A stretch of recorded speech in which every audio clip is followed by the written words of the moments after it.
All right, welcome to another exciting Case of the Wednesdays Dungeons and Dragons 5th Edition Adventures. I am the host. My name is Dane. I am the Dungeon Master. And next to me, I am Katie. I'm playing Bitch Slap, the half-orc barbarian from way out yonder, raised by wolves. I am Mike. I play Abraham. I am a draconic sorcerer. I like fire. I'm Balar. I am the druid warlock who sold a piece of his soul to come back to life. All right, I'm Bear. I'm playing a character known as Labolo. He's a half-elf bard of the non-sexual type. Let's see. Basically, he's on his journey to write his great song, telling stories of heroes he's known along his travels. I'm Cal. I play Zenevieve, the half-elven rogue. And at the moment, I still don't remember anything that is going on. okay, well, that being said, we left off last week where we had finished going to the Dead Celestial Temple. It collapsed around you guys. Everybody was slammed with falling debris. If you guys fought a bunch of undead creatures that had been summoned due to the nature of your phylactery destruction methods, they showed up to try to stop you. You guys managed to get out with most of your party. A couple of deaths in the family, but nobody from the direct PC line.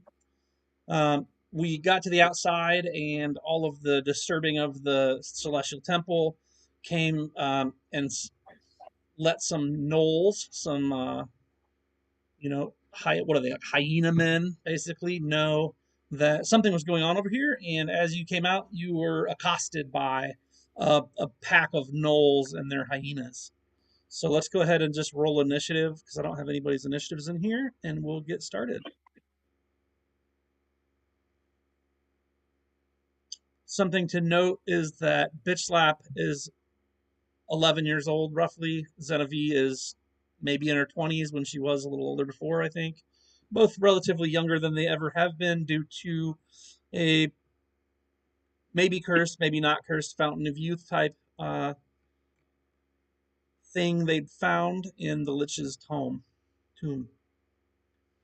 All right, it looks like everybody's on there. First one for initiative is Bear playing Labolo. As you see, you guys have exited. I've shared the map with you. You can see a few Labolo. You can see a few of the gnolls and their types up ahead of you on the trail. All right, I freaking love gnolls. All right, let's see. Did you say we got a short rest or no rest? We already did it, whatever it was. Oh, okay. I think we tried to do a short, and I'm pretty sure I did it already. Yeah, we should have gotten a short rest, but we did all that last week. And that doesn't recover any spells or anything, though. That's mainly hit points. Yeah, not for you. All right, cool. All right, well, I'm gonna lob arrows because that's what I like to do. Looks like no master, no hunter, and hyena no bread are pretty covered by that tree. No flesh gnaller is got body parts sticking out, so I'm gonna lob arrows at him, or her, or it, and then here we go. Raw. Am I rolling at a disadvantage? Yes, because I think you must have fallen in combat, which means you're at disadvantage. Right? Exhausted. Yeah. Yep. All right. Well, I'm gonna lob. Majority of us are. All right. Well, I'm gonna lob another arrow. That one's a hit, definitely. All right. Let's give this Gnoll flesh gnaller, gnaw or gnar. Here's some damage. No, yeah. All right, and that's 8 points of damage for it. And I feel fine where I'm at. Actually, you know what? I'm going to mosey on down here and take some cover behind this tree. Okay.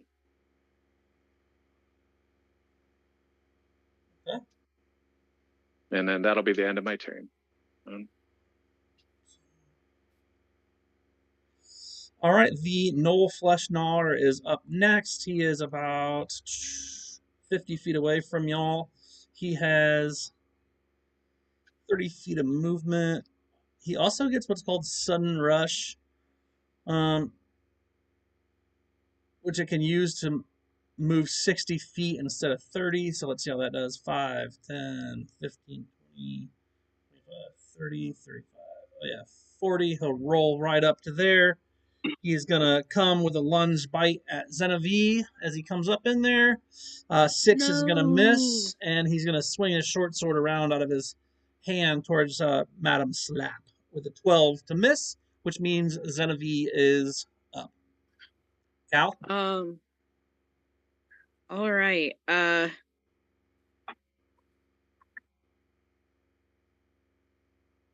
Darn.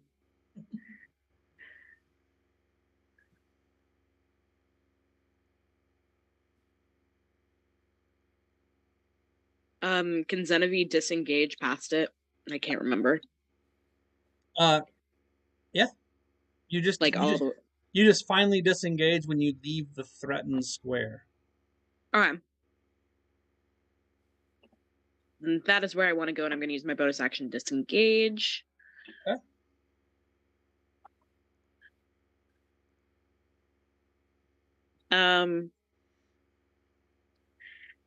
And I am going to pull out my crossbow.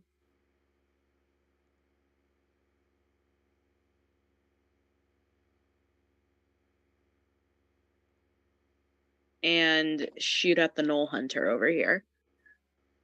That's what I'm going to do. Because it hasn't gone yet, so assassinate.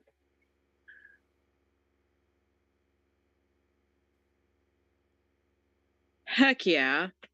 Which means it's critical, right? Because you hit it? No, it's only if I'm sneaking or it's surprised. Oh, that's right. Is it surprised? No, you're not hidden. To me. You ran out there. I don't think so. Darn.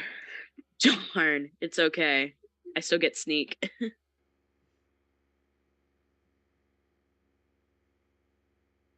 And then I think that'll be it for me. All right, Zenavi does 21 points of damage to the Gnoll Hunter, and Balar is up. I am Jacob? gonna step around Bitch Slap here. And I'm gonna shape into one of my new forms. Giant constrictor snake. This is even my final form.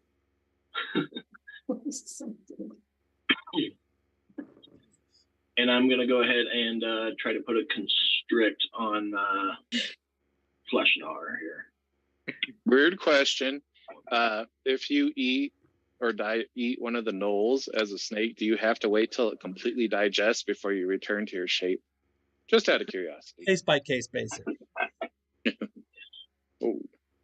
Oh, that's a nat 1. I am not able to constrict. But that's all I got this turn. All right, well, the Flesh Gnawer. Gnawer? Gnar. I did it too, I'm sorry. He'll swing his sword at your nat 1, but he is going to do a 10 to miss. There's a hybrid Gnoll bred hyena, not too far away. The speed of 50, it can easily get to the snake. It'll come up here, though, to do it, because then it gets pack tactics, so I get advantage on my bite on the snake. Still missing with an 8. And then we're on to Bitch Slap. Katie? All right. This little Gnoll Flesh Gnawer here. Feeling pretty confident as he misses both Zenavi and me, and then Balar. So we'll use our silver greatsword to take a stab at him. And miss. Oh, Again. I'm exhausted. What can I say? you really are. That'll hit. Or a little bit it's not bad. 11 damage. That's all I've got. Then we have a Gnoll hunter down here. He's going to pop up to there. And he'll use his longbow on...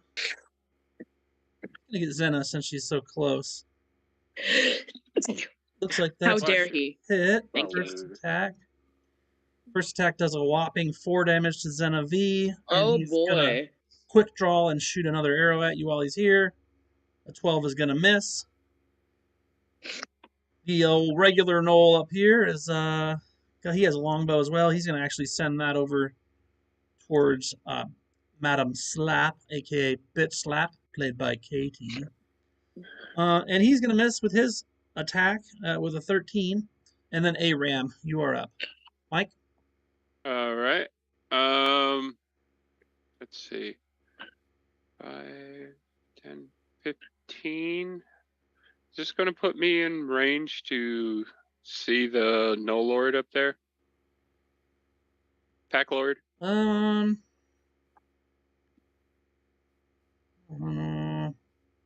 look. Are you targeting him? Not yet.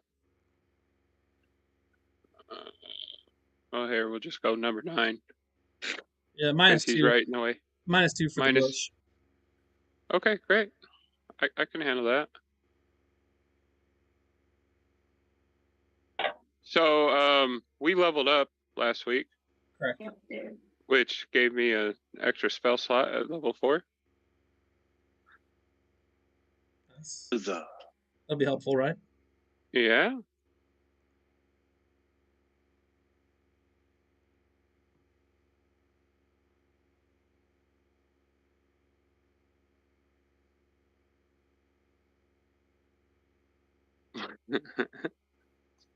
And if anybody did survive, they do need 1 extra point of damage.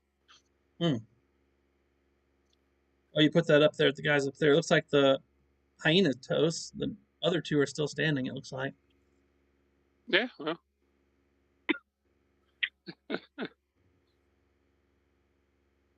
And I'll hold my position.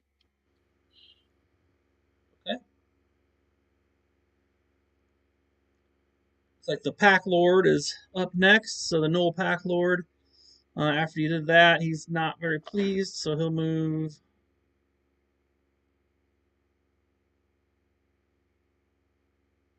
here. And he's got a longbow, so he'll use that on Aram. 18 will hit Aram.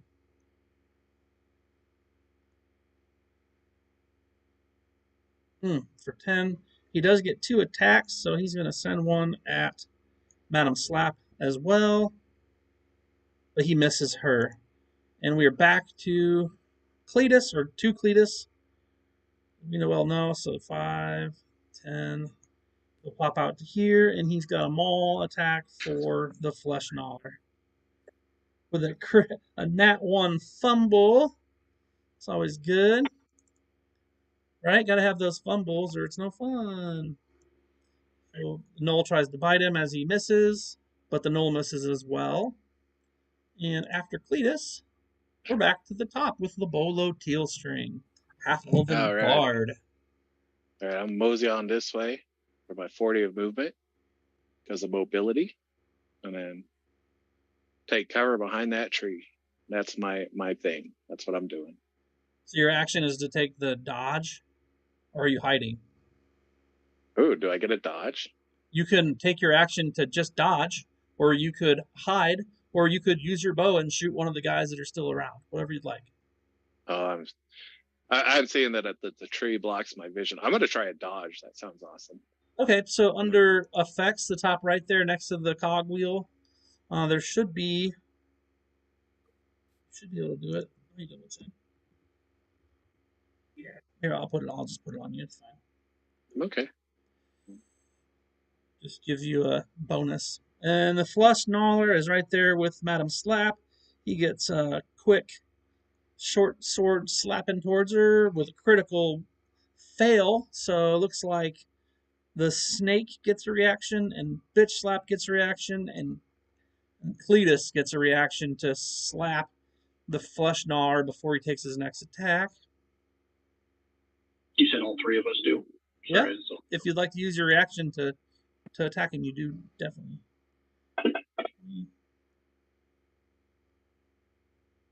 I missed. Okay, well, Cletus puts a heavy maul, a big old hammer, right through his cranium, smashing his brains, and he dies without doing his second attack. Genevieve, well, you're up. So what do you got, Cal? I'm gonna shoot at this Gnoll hunter again.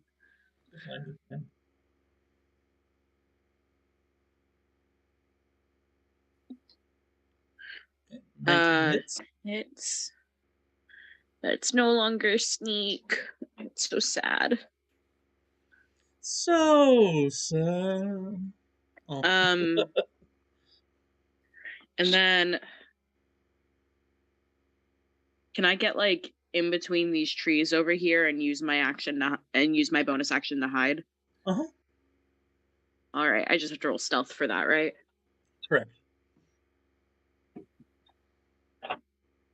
Ooh. 22. Not the bad. And then it's Balar. I'm going to try and constrict this one. The no bread 19.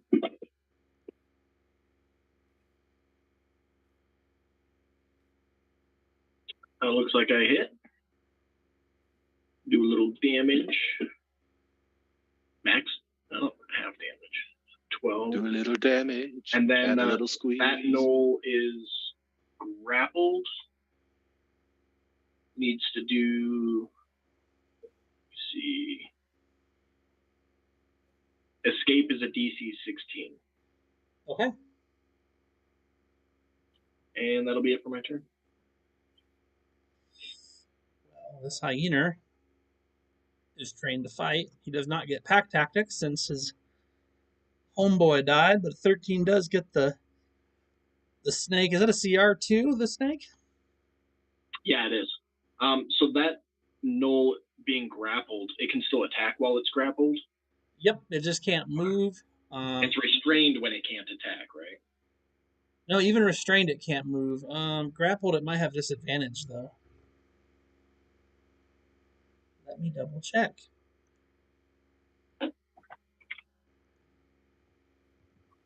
Always get these ones.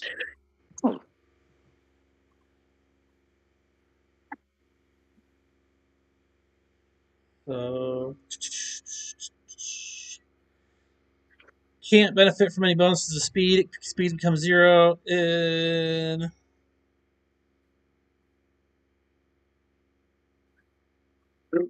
it's just its speed becomes 0, doesn't nothing else. Restrained is 0. Attack rolls against have advantage. Attack rolls from have disadvantage. So restrained gives disadvantage and advantage, whereas grapple just takes their speed down to 0 and they're stuck. And it has to use its action to try and escape. Right. Okay. So I'm going to step over this dead guy here. And see what I can do.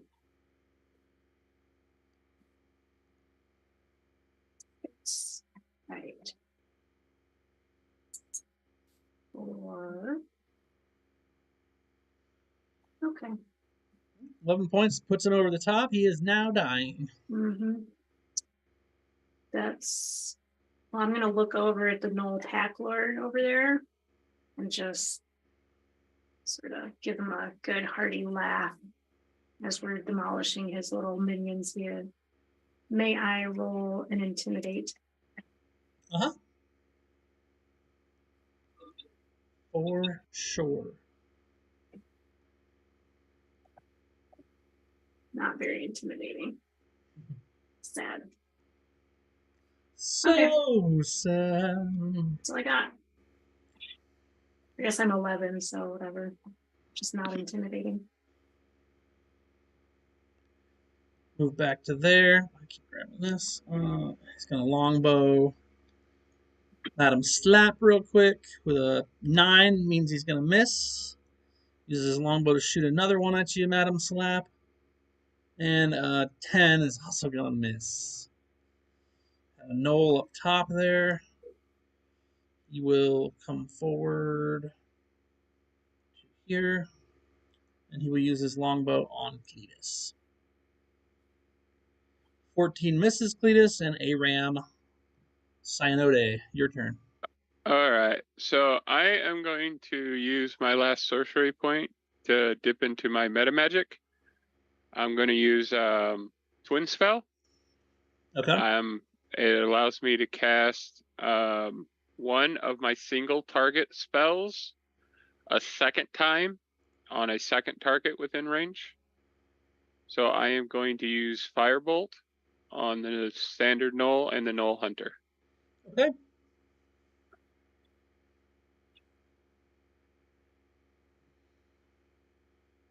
Looks like They both 17 to hit one and 20 to hit the other. Both hit. I'll take it. Nice. Max damage for both. And I will shift probably back this way. Oh, what is it? 15 is my max movement. Yeah, I'll just move down here by the stump. And then that'll end my turn. That other Gnoll needs one more point of damage, doesn't it? One that survived. Do only, I? only if it was This- a one it and was fired. six. It was Only if fired. you, yeah, Well, they both took max damage. That damage went to both of them.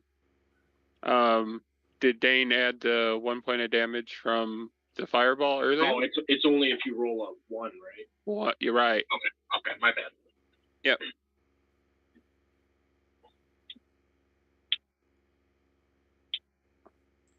All right. Well, the Pack Lord sees what's going on here. He doesn't like it, so he's gonna move here, and then he's gonna use his longbow on Cletus. 15 misses Cletus. Cletus is up. Gonna jump up here to this Gnoll with his maul and swing it.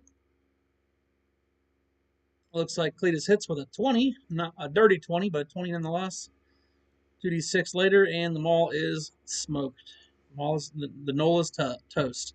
Labolo, your dodge probably goes away now. After Probably. your turn. And then it's up to you. All right. Move over here 40. Screaming all the way. In a beautiful key of G. And I lob 2 arrows at Gnoll Pack Lord. Good job. And they whiz by him.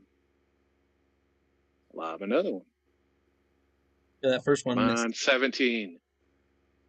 Okay, close enough. All right, that's a hit. I'm going to drop some piercing damage on him. Okay. Do 5 damage. And then that's the end of my turn. And we're on to Zenavi. Okay. Am I able to see the Gnoll Pack Leader from where I am? I mean, you saw him leave the area. There's some bushes and trees between you and him, so you'd have. Well, with sharpshooter, it doesn't matter. So you don't have sharpshooter though, because you. I don't have I have crossbow expert. Right. So you'd be at -5 to hit. I'd wager Okay. she should be able to shift though. Yeah, all she needs to do is move. Yeah. Okay. Can I stay hidden if I'm in sneak mode? Basically, I can only move half my movement, correct? Yes. Okay. If I move to here, would I be able to shoot him? If you move to there, I mean, you could shoot at him. You could shoot at him from where you are. But let's see, so you'd be at minus. I'll give you -2 because you can see it like the top half of him. Fantastic. That's all I need. Probably was a -5. You can use your bonus action to aim though. I will use my bonus action to aim. Does that give me advantage? It does, All right. which But also it's still gives you minus- sneak. But it's still -2. Yes. All right, perfect. Just need to set all that up. -2. You're good. I'm fine. So 20 hits. Let me get sneak attack in there.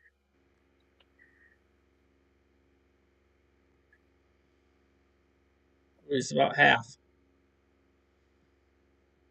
All right, and I think that'll be it for me. He takes the arrow and he whimpers. Oh, oh. I'm gonna revert out of wild shape back to my human form with my bonus action because I can't move very fast. And then I'm just gonna put an Eldritch Blast on that pack lord. Okay.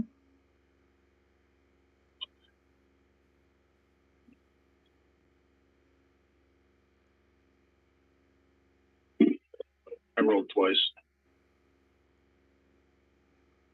First one hit.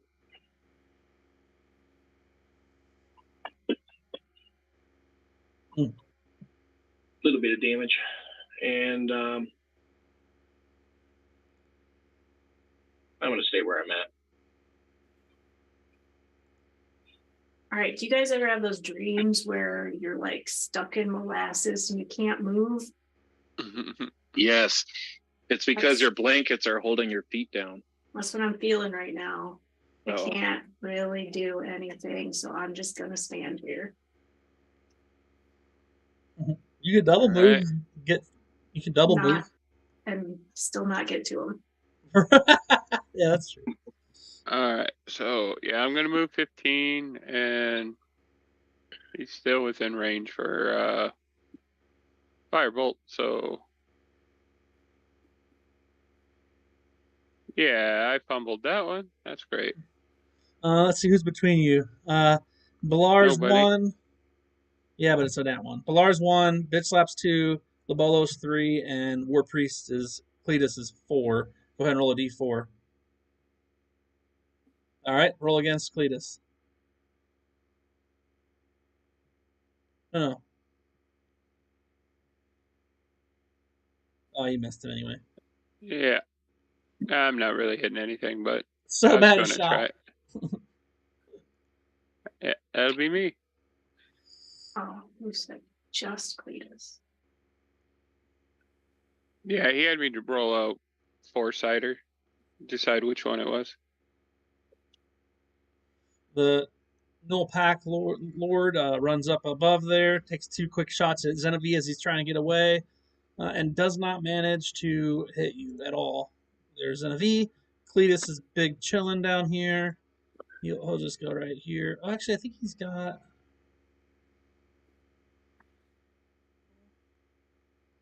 Yeah, let's go ahead and I'm gonna move him and see if I can get within 60 feet. 15, 30. Yep. He's got exhaustion too, as well.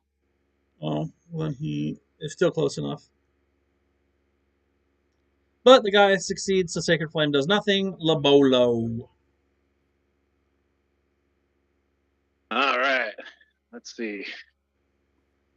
It's like old boy's what, 80 feet away now. I'm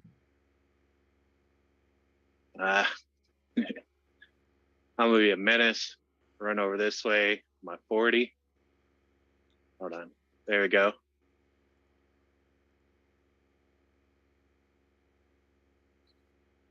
Then once I get there, I'm going to shoot longbow at him. Okay. Don't run away from my love. Oh, he does not like that. You fumbled. Okay. Your string breaks. Oh no. So be it. Words of encouragement it is. Let me get into cantrips. I use Vicious Mockery. It's a bonus First action. cast. First cast. And drop it on him. Okay. There's like a save probably he'll have. I yell at him, I love your face. He succeeds. Oh God, he knows I'm lying. All right. All right. Well, that's all I can do for now. And then that's my turn. Zanavi. Okay. I seem to enjoy going after this Gnoll pack lord. And then I'll use my bonus action to aim.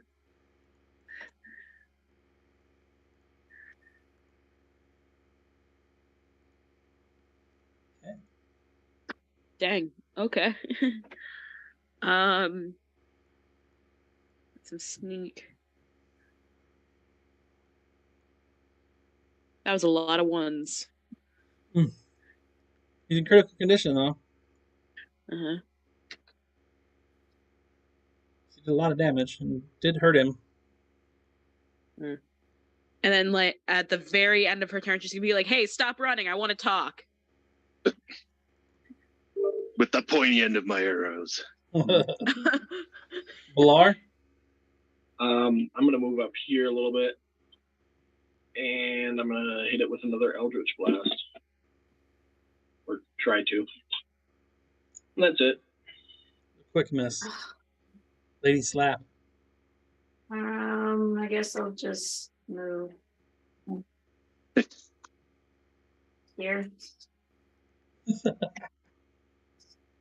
And that's it. I love that about you. You're like, I can't go anywhere. Aram? All right. Yeah, I'll move up a little bit closer and see if I can't take another crack at this. -5.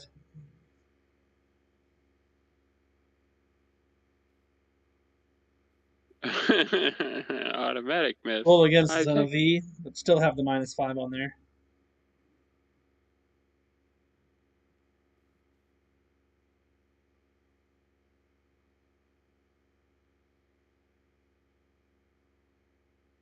Jesus. 19 and a seriously? 20. That was so cool, close to a crit on me. It really was.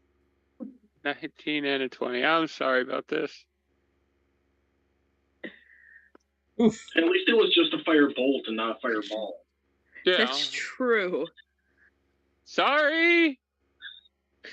She's like patting it out from her shoulder. She's like, "Why?" At what point does the rogue start taking these attacks personally? I mean, so At far the you have a very- hammer to the face. At the very beginning, she's already Mhm. taking them personally.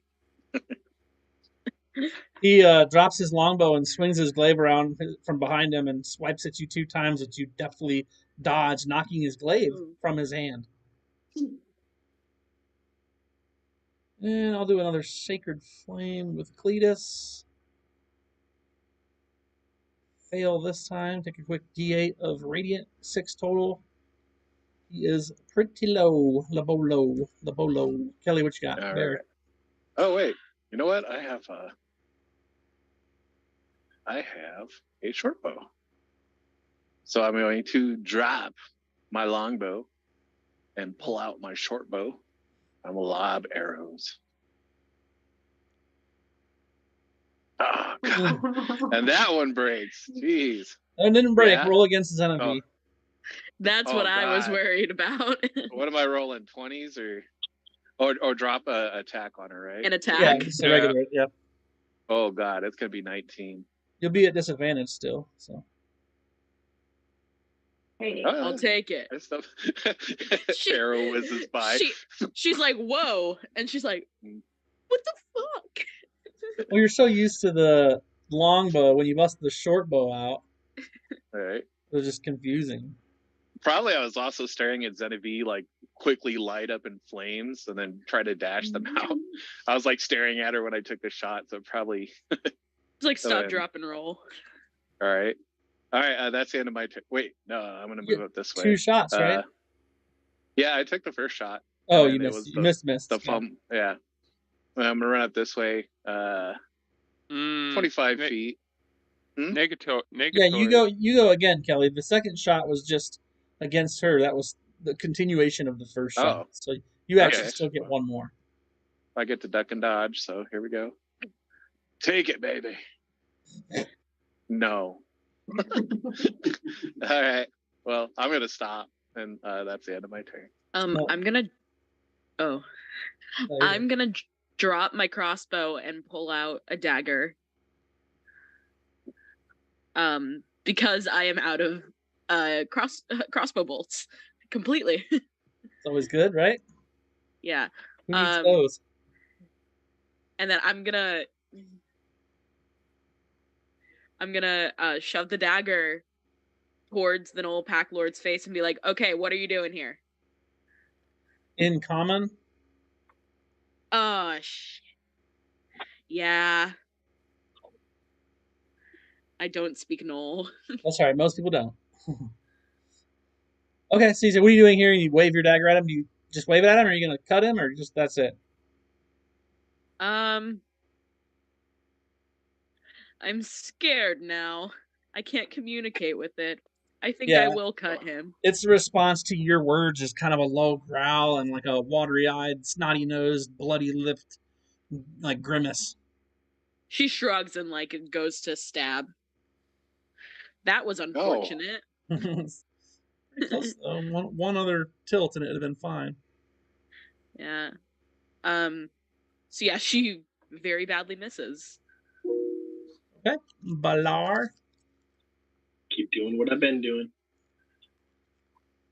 Is it going to edge forward? Movement and an Eldritch Blast. You got minuses on there, but still missed anyway.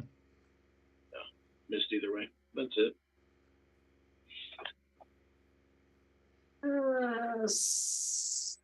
Idle up to this rock.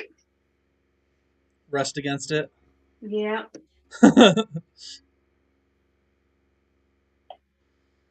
Aram? I'm gonna move 5 foot towards the center of this road that I'm currently standing on, and I'm just gonna sit down. I'm tired, bro. I'm done. I understand. Had enough. After I just put Zenevie on fire, yeah, no, I'm not. No. All right. Well, the Gnoll is pissed that you talk to him and then try to cut him, so he bites at you once, manages to do 6 damage to your forearm, comes around again with his bite after he rips off some flesh, and then crits on your shoulder for another 9. So you took 15 total damage. Zenevie's in critical condition. War Priest Cletus. Let's see. 5, 10, 15. Oh no, he can only go 10 because he's a 25er. Okay, so he's right there. And he will try his Sacred Flame again. Just because that's what he's been doing. And he fails. So he does not get that off. Labolo. Alrighty. Huh. All right. I guess I'm gonna stick with arrows. And short bow arrow. Oh, goodbye. Short bow arrow number 2. Wait. Oh. What? Oh. Okay. So my short bow arrows are the same as longbow arrows, right? I mean, they're arrows. They'll click off the short bow box, though. Yeah, I still have like a bunch of arrows, but that one's a miss anyways, right? Or does it say it's a miss because I clicked without arrows? It's an automatic miss, which means you hit either Cletus or Zenevie. So roll against roll a d4. Zenevie's odds. Cletus is even. All right, now roll an attack against her armor class. So drop an attack on Zenevie. Of course, it's me. This is the way. Hold on, let me. As I replenish my arrows, hold on, they're coming. Oh, well, it's a miss. All right, that's the end of my turn. All right, Zena. She's gonna stab at it again, and Have hope it at works you. out. And hope it works out for her this time. Hey, About damn time. Max damage. Aw. Killed him. And we go. Can I search its body? Absolutely. You guys search all the gnolls' bodies.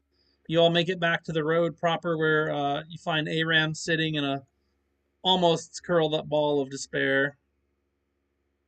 But not quite. He just makes it back. Okay, you guys are all here now. I know originally last week, I believe we had talked about you guys trying to get a long rest off, and we just didn't make it through. Do you guys want to try that again? Third time's the charm.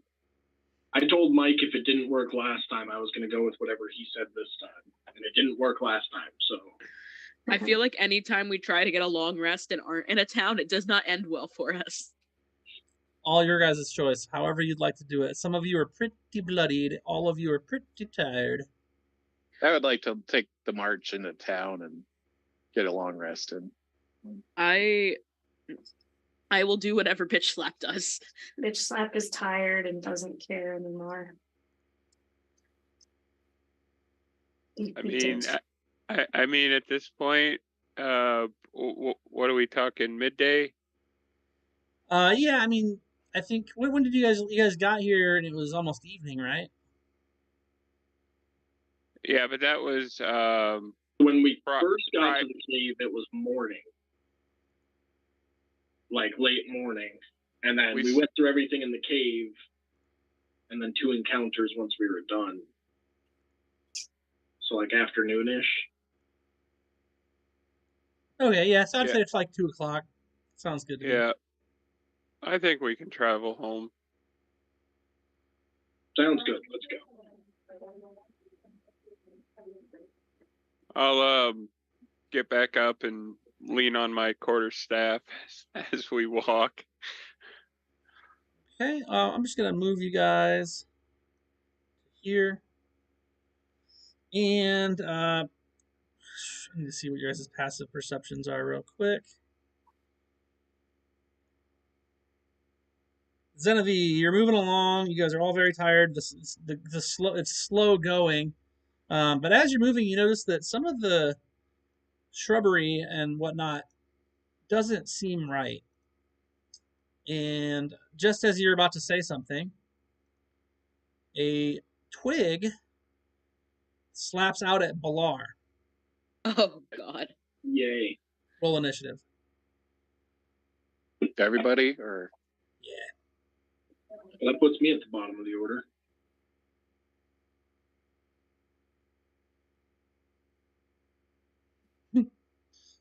I love how I'm still out of luck. You've been out of luck for a long time. Yeah. I've been out of luck for like the past 3 sessions. All right, well, at the top, we have Twig Blight number 2, which makes a lot of sense because he is going to attack Balar, like I mentioned. So I'm just going to move you guys a little bit just to make you in squares.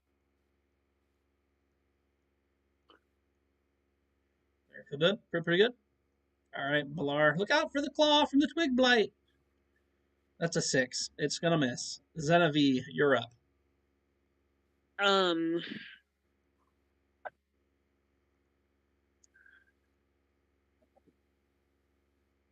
think I'm going to go to the one that's closest to me, which is right here.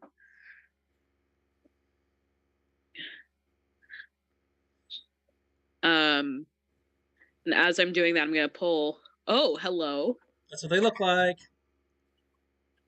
As I move towards it, I'm going to pull the other dagger into my offhand. So I have 2 daggers now, double daggered. And I'm going to try to stabby this one. That's a hit. I forgot that I have assassinate. Should I roll again? I mean, you can just to see if you crit. I'm okay with that. So on the picture I shared, the Twig Blight's the little one, the Needle Blight is the tallest one. I did not crit, but you did hit. I did hit, and I do have sneak attack. Right. No ones. Yay! Ooh, just by one hit point, you killed him. I'm gonna turn around and lob the other dagger at Blight 2 that just attacked Balar. It's Labolo's other dagger he loaned you, right?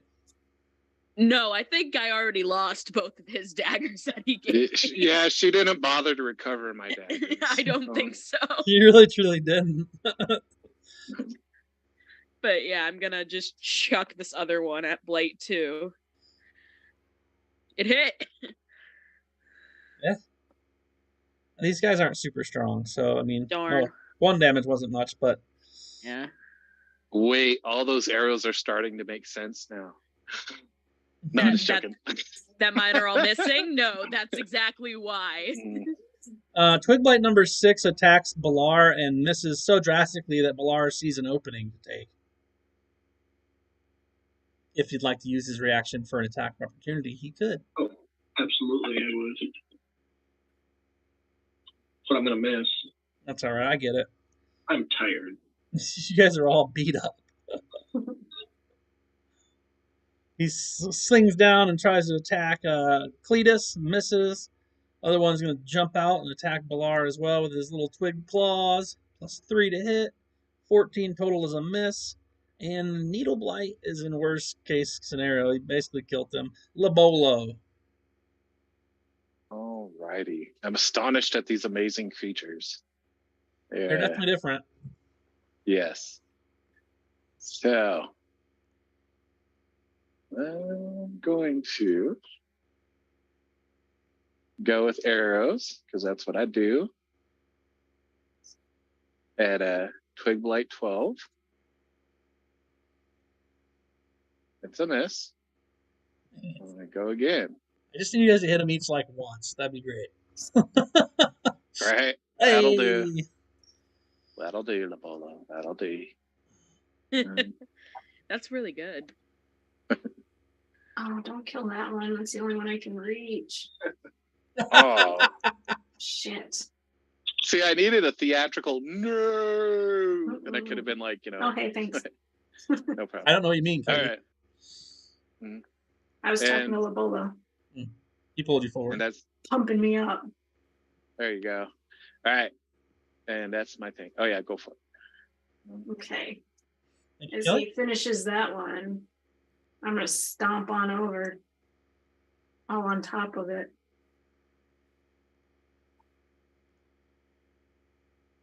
Oh. Swishing twigs all over. Under my great boots. Glad you guys liked the map I made in 3 minutes before the game today. Hey, 17 will hit. Will it will.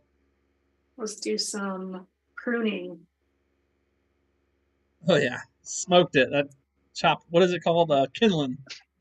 Kindle. She sees a big tree weapon that screams when you hit something with it. So yeah. Her normal weapon is an uprooted tree, so like it does track that she's got it out for these twig blights. Mm-hmm. Right. You're not big enough to be moving around yet. Whack. That's it. I think that was. Okay. all I Hey, can Ram. do. Okay. You sit down in the middle of the road again. I'm exhausted. It's next to me, so I can actually hit it this time. So I am going to I'm going to use my green flame blade on my quarterstaff. Hopefully hit twig blight number 8. Oof, and I missed. So that fizzled out, and that's that. Balar. I'm going to take a step away from Aram here. You in particular don't like these blights on the natural world, you know? No, I really don't, which is why I'm going to call up a sword burst to try and knock them both down. Nice. And they Both fail. Cool. Nice work. Oh. What a Good waste. idea. Good execution. Poor aim. Everything was going great until I missed, almost. Cletus will pop down here. He's going to just use his maul on this one. Smash it into a bunch of little sticks if he can hit it. Looks like he can. So this twig light, there's no way it's standing after this. Oh yeah, he smoked it. Okay, cool. After Cletus, we have Cal with Zenavi. Oh, I'm Wait a minute. above 5th level. I was supposed to be 2d6, not 1d6. Oh, roll another one. See if you get enough. So Nope. not quite. Still, it helps. Now Zenith. Am I able to get to there? I think you're the only one that never actually fell to 0 health, Ha! which is normally not the Um, case. If we're being right, don't you It's normally not. Yeah. I normally fall. I think everybody fell at least once. Looks like Bitch Slap and Blabolo had fallen twice. Looks like, oh yeah, 2 levels for Aram and I think for we all fell Loar. twice. Yep, everybody, even Cletus is at 2 points of exhaustion. So Mhm. except for Zenith, who's hiding in the back apparently. Zenith's just sprinting around them like, "What's up, everybody?" You guys like the exhaustion rule? I know you probably hate it, but like I think it makes sense, right? Yeah, it makes Another sense. exhaustion roll? Yeah. I mean, I hate it, but it makes sense. Yeah. Mhm. It was that or lingering wounds that you can't heal with magic. Ooh, Exhaustion. exhaustion. So as she's moving, she's gonna pull out her rapier. Okay, so And- dagger rapier. Yes, dagger rapier. Dagger's gonna move into her offhand. Rapier's in her main. And let's go for it. It hits! Yay! Hopefully it does enough damage. I don't need to use the rapier. I mean dagger. And you would have had Yay! Sneak on there too because he's in combat with a companion. But yeah, they're all dead. They had nothing to give you. You guys are still an hour away from town because you're moving at half speed. Did the gnolls have anything to give us?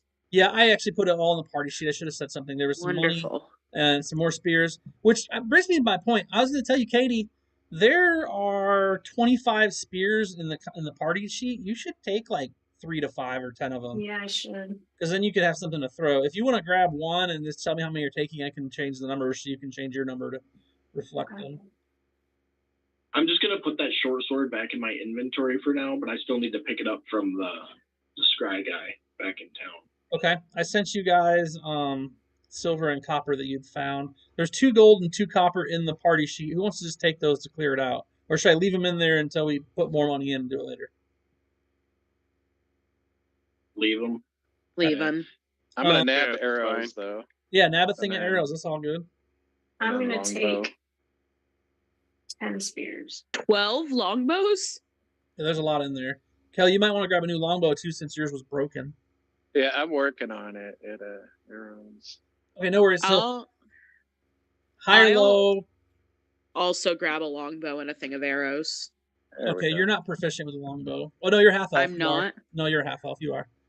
Okay. High or low, Katie? Hi. I got a 5.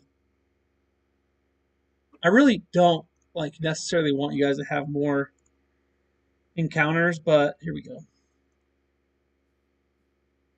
You guys travel about a half hour before you come across some other shit. Let's go. I'm gonna actually just move you Should I guys take 2 things of arrows? like this. You didn't actually go backwards. So you guys are traveling along, singing a song.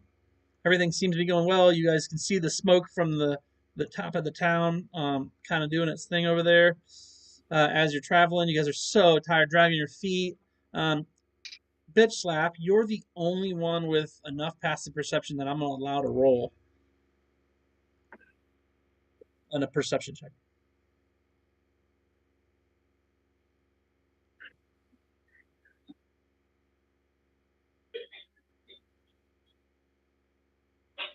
Wait, who's rolling? Bitch Slap for perception. That's what I thought. Okay. Did that go in the box? Does bitch. What's bitch slap's perception? She's got a. Is it Bitch Slap that I was talking about, or is it Son of V?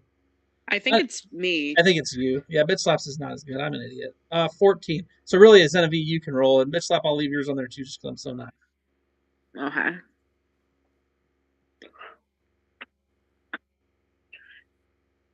Dirty 20. Ooh, just enough. You see in the brush, just reaching over.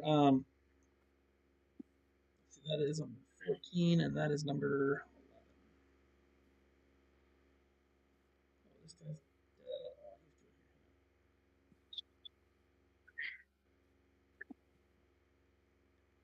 Did I say 14 and 11? Yeah, 14. You see in the trees there.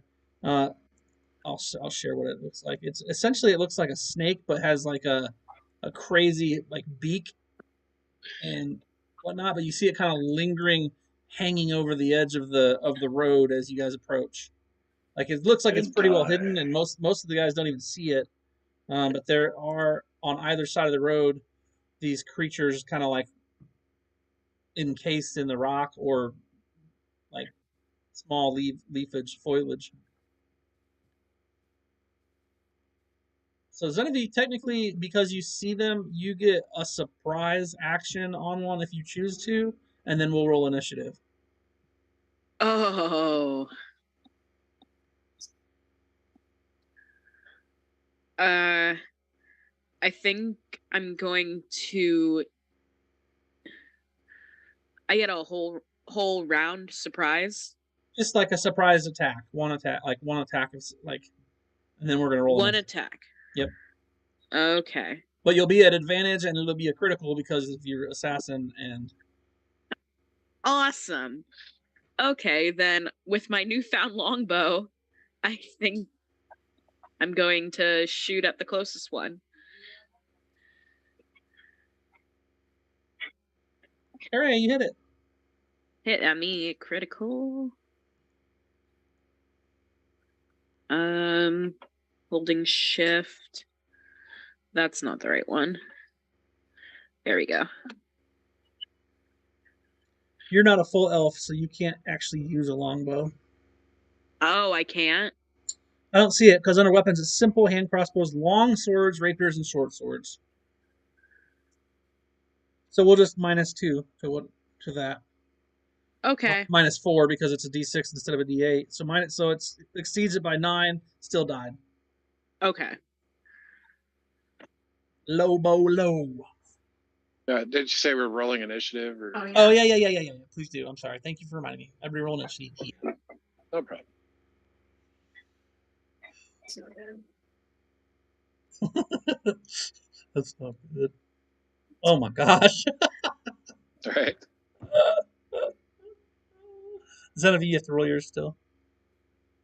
Oh, crap.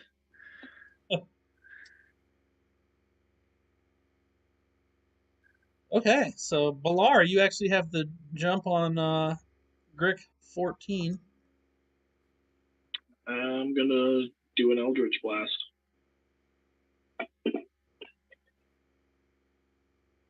Just like a hit.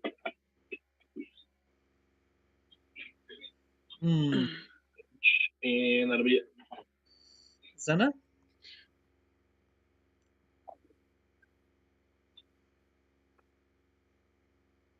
Cal, you're up. What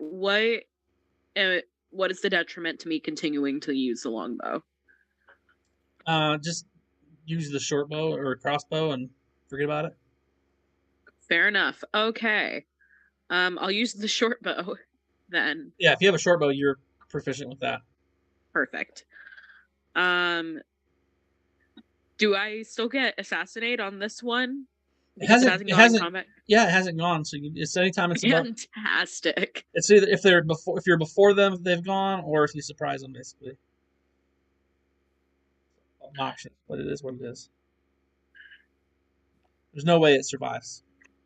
Your number of dice alone are enough to kill it. It's just going to be so much fun to see them all roll, though. Rolling 6 dice. It has. If you roll, yeah, it's ridiculous. There's no way. Oh my, that's so many 6s. Now you get 6s. Partially resisted, though. Okay, and everybody give me a perception check.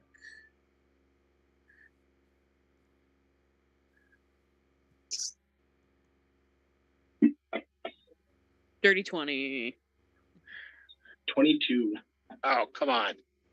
19. All right, 8. those 19s and 22s mean something. You see wrapped around these trees up here, a few more, as well as one that pops out.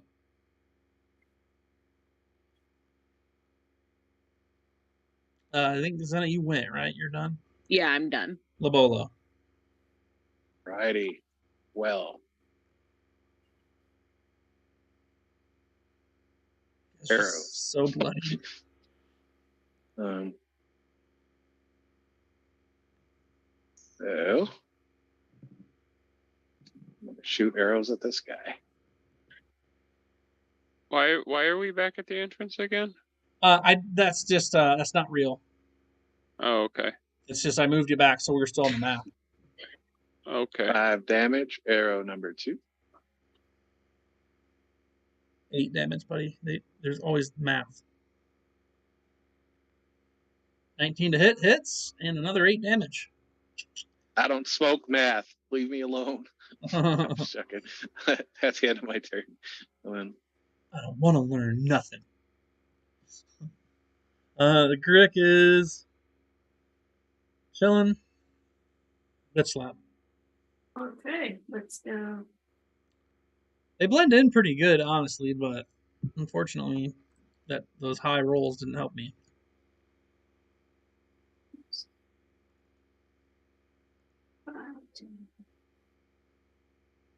Oh yeah. Oh yeah. We're out in front of everybody now. Watch out. That's it. I assume you're using your spear you can throw your spear from there.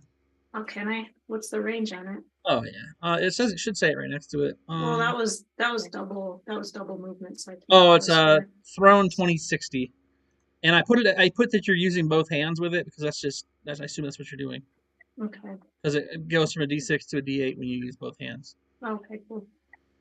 Cleat ass. You're gonna move forward to where bitch slap is right there. And let's see, we'll do a quick sacred flame on the blight. It fails and takes a little damage. And it's enough to put it down. Aram of the Million. Cyanode. All right.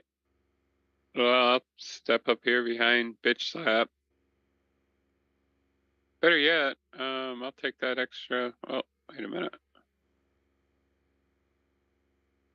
The hell? I canceled it twice.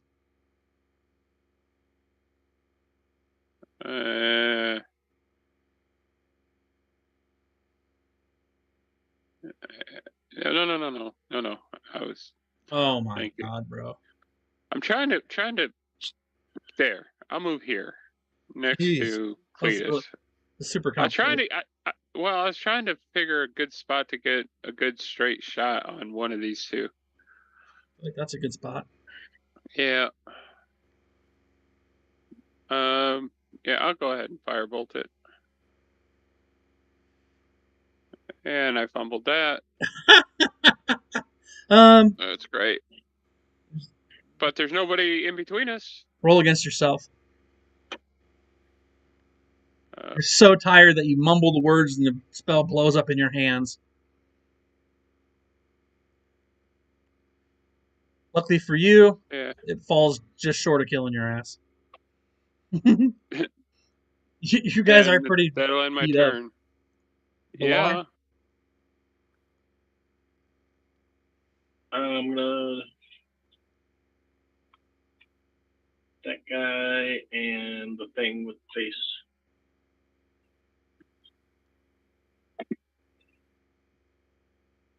And I miss. Oh. Back to Zenner. All right, I'm gonna walk up right behind bitch slap. Hello. I'm gonna go.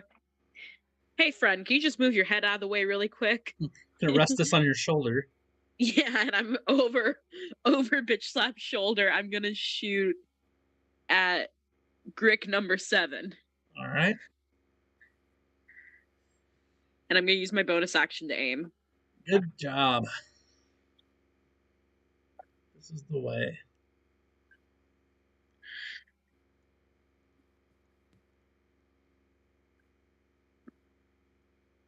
There we go.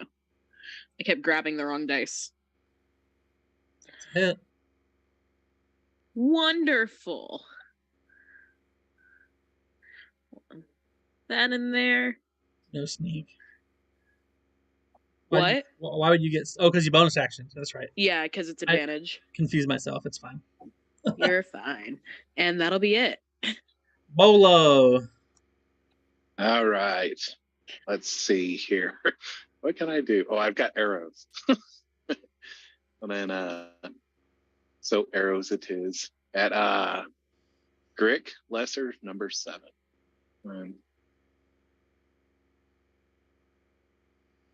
Oh, dang. Oh yeah, everybody's in front of you. So 1, 2, 3. There's 5 of them, right? So roll a d6. Uh-huh.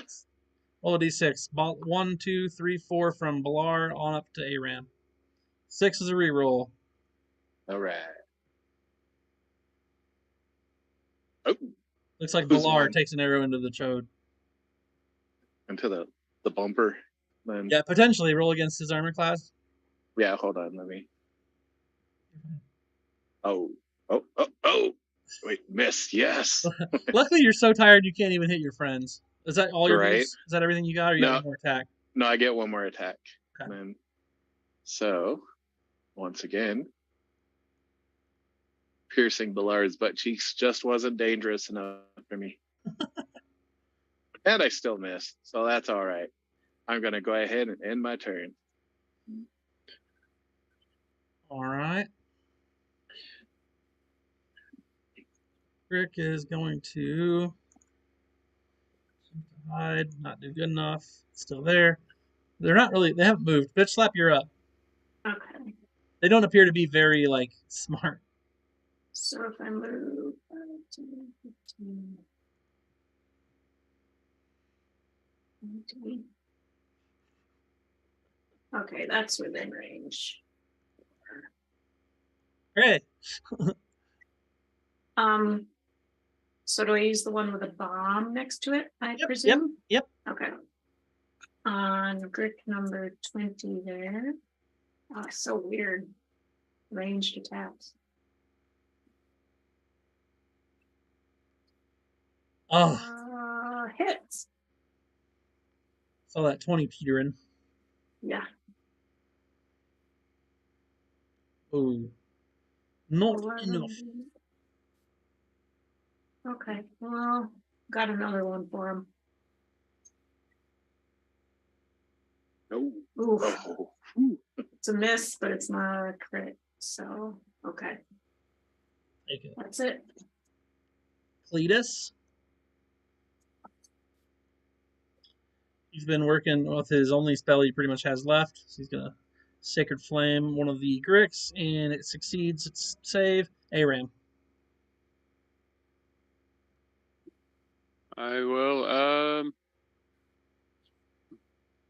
cast that firebolt again. And miss again. Stay where you are. I'll move 5 foot closer to bitch slap. Hello, Nubby. Just trying to stick with the group because we're all pretty wore out at this point. So that's it. All right, Balar. I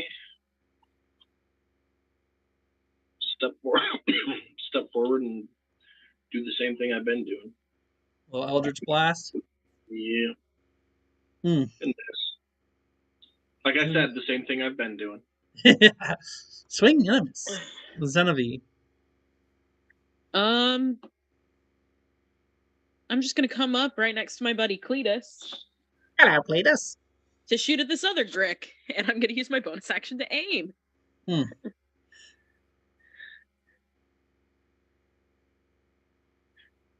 That is not what I meant to roll. I grabbed the wrong thing.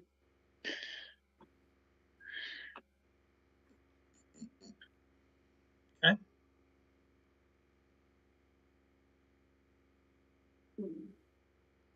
But it hit, so...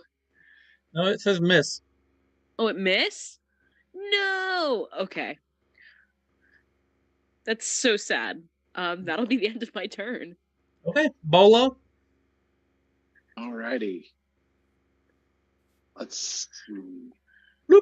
That's the sound of the police. Right.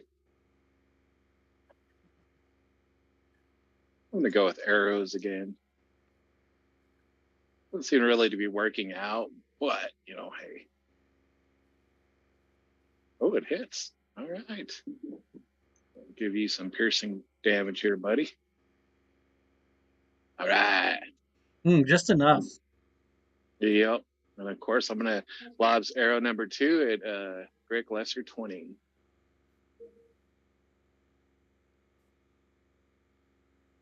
That's a miss. Okay. All right. And then so is let's see. Hold on.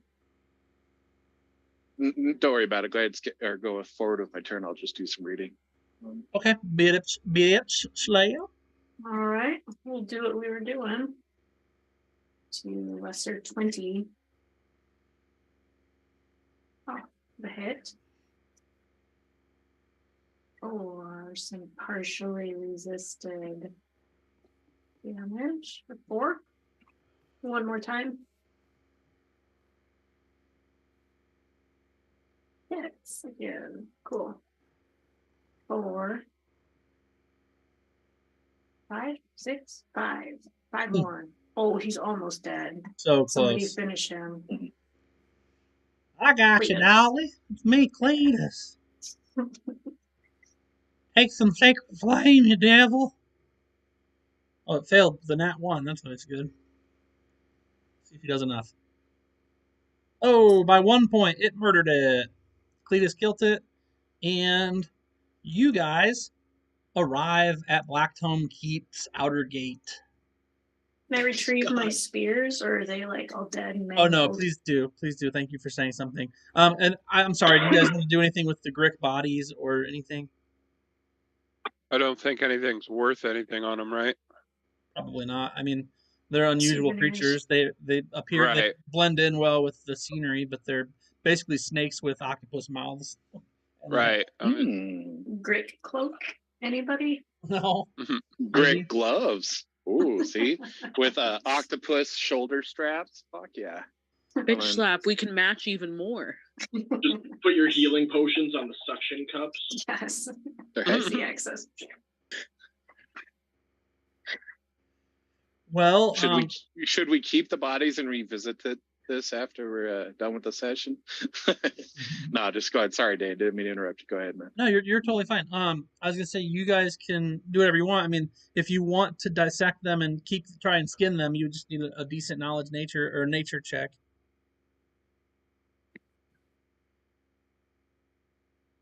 would be Try, I Miss think Slaps, I think. What? Not me. But So- you'd be more naturally inclined than the rest of us. Yes. Maybe You'd think so. Well, My the druid. nature is actually not that great. My survival's on point, but my nature is kind of meh. I would take survival. I think that makes some sense too. You guys want me to try to skin these things real quick? Heck Go yeah. for it. Having So deja if I vu. don't have a star next to it, does it mean I can't roll it, or I can You try, just don't but have it's any not bonus. really- You just don't get your proficiency Okay. bonus. Gotcha. All right, good to know.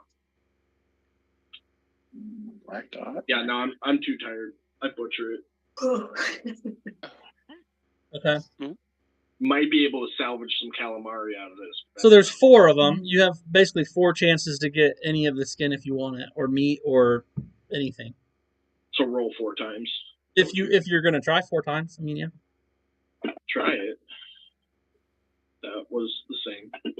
Well, can you save a roll for me? Oh, never mind. You got it.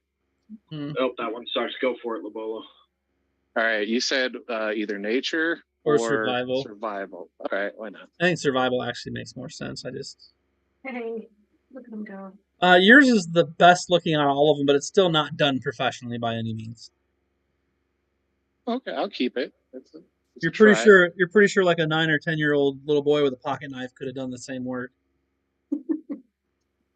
I'm all right with that.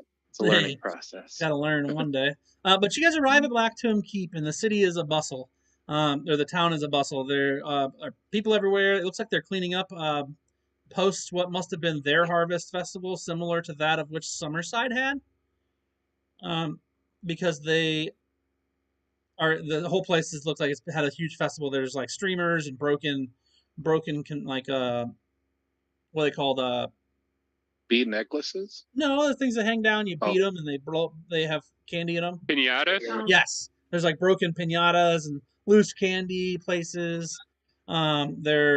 There's trash and stuff like polluting the streets, and there's the civil workers moving around and starting to like sweep and pick trash up from the celebration. The banners and stuff that they had for the celebration have already come down, but you can see that they're like bunched up in trash barrels, and everybody's just kind of looks maybe hungover-ish.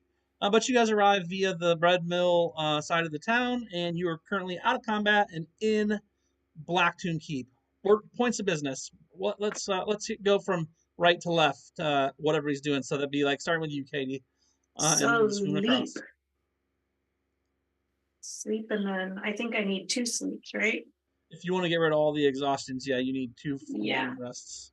I need that. That's what You I need to get your maul fixed at some point too.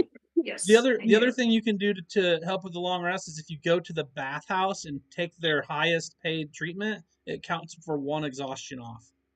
I hope that they'll make me all smelling good and stuff. You'll get just the kidding. you'll get the gunks and the glory off you for sure. Yeah. That counts for 1 long rest, is what you said? It doesn't count for a long rest, but it'll take away 1 exhaustion. 1 exhaustion, okay. Well, how much does that cost? 5 gold. Clean Whistle I Bathhouse. literally just looked at it. It's Okay, yeah. 5 gold for the full service rub and tug. I'm going for the full service rub Okay. and tug. Is anybody else thinking they'll do the same thing? Go and get one of their rolls Yes. off at the bathhouse? Yes. Yeah. I go wherever Yeah. bitch slap goes. Okay, so everybody heads over to the bathhouse, and you guys get in there, and you're welcomed when you show up there by a pretty teenaged human girl in attendant robes, and she doesn't recognize you, but as you start to kind of file in or whatever, she sends you off in different ways. Zenevieve, you have a preferred human attendant here. His name is Marco. I That's- don't remember Marco, do I, though? You personally probably not, but Zenevieve probably would. He was a kind of a flamboyant human attendant that was. No, because Zenevieve lost her memory. Oh yeah, so you might not. That's true. That's right. Okay, Zenevieve might not as well have facts, and Bitch Slap probably doesn't either. But I'm just, since everybody ended up going there to get washed, just go ahead and take 5 gold off your sheets. Watilda is there. That is Sylvia's cohort. That's her preferred bath attendant. But let's go ahead and I'm going to remove level 2 exhaustions from all of you guys. As long as you remove your 5 gold, all of those level 2s go away. Watilda is surprised to see you all, and once you come out of your bath clean, she greets you as old friends and says, you must have been out adventuring. Sylvia had come by to see if I'd seen you, but I hadn't, so I didn't know what to tell her. How are all of you? Tired. Who's Sylvia? Sylvia is Cheyenne. Oh, that's true. Okay. Cheyenne's character is Sylvia. For those of you watching, but for you, you're right. Who's Sylvia? Good job. In fact, Zenevieve. She's a friend, Zenevieve. A friend? Okay, I'm cool with friends. We like her. I give you inspiration from me, Zenevieve, for reminding me twice about your memory. Because Wonderful. I forgot twice, so it made a lot of sense. So you guys... I'll just tell Watilda that we had a job that took us to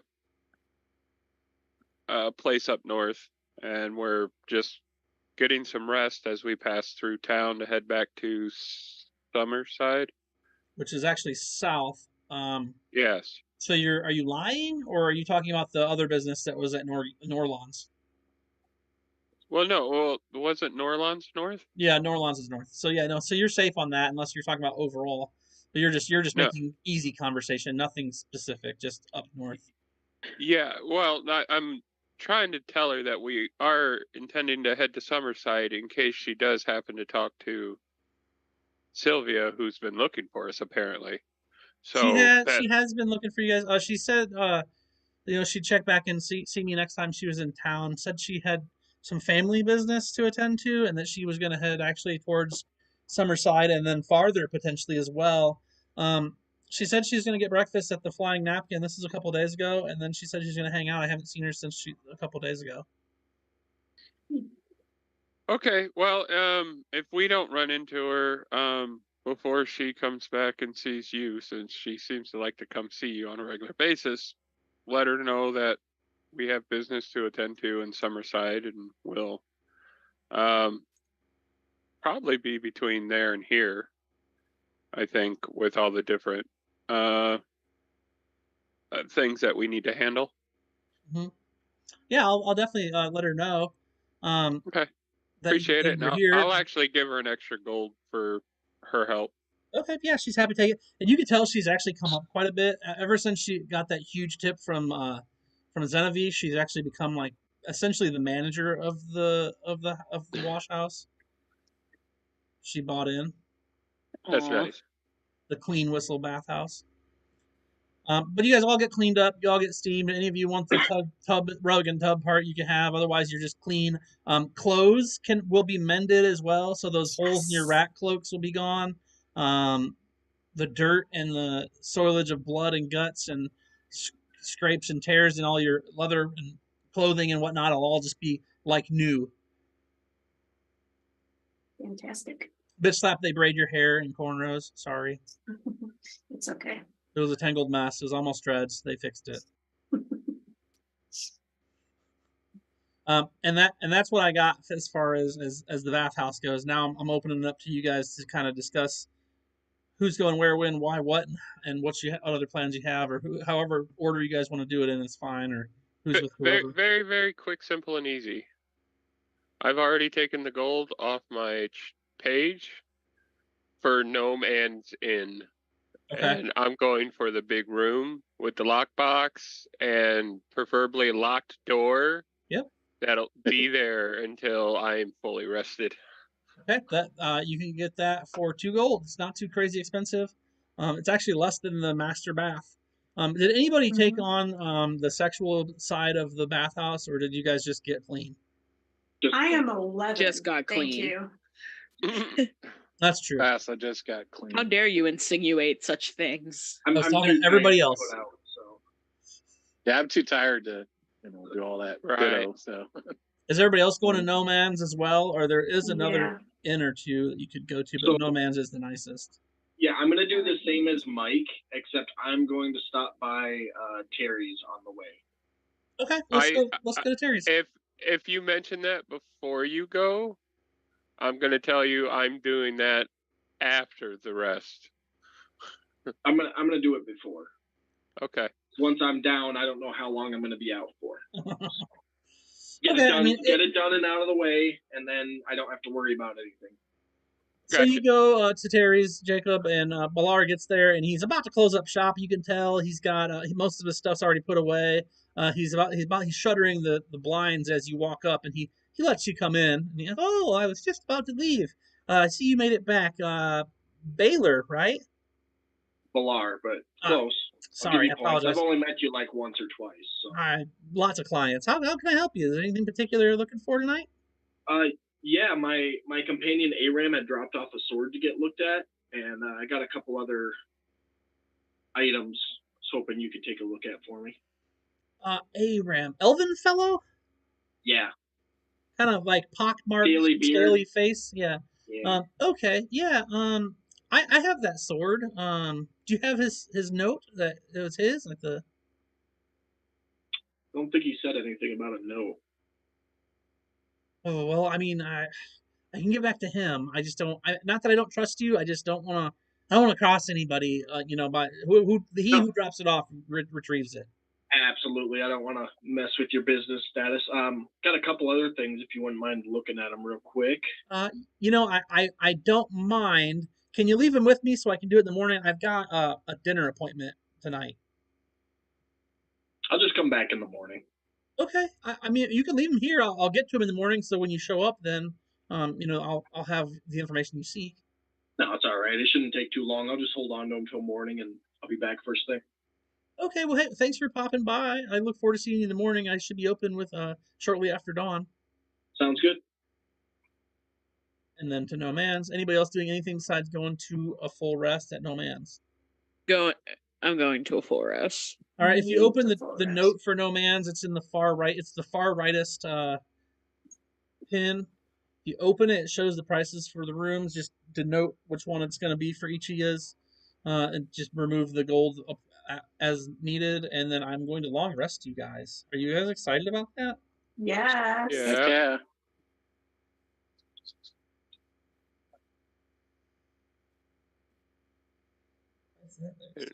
And that removes all the exhaustion, correct?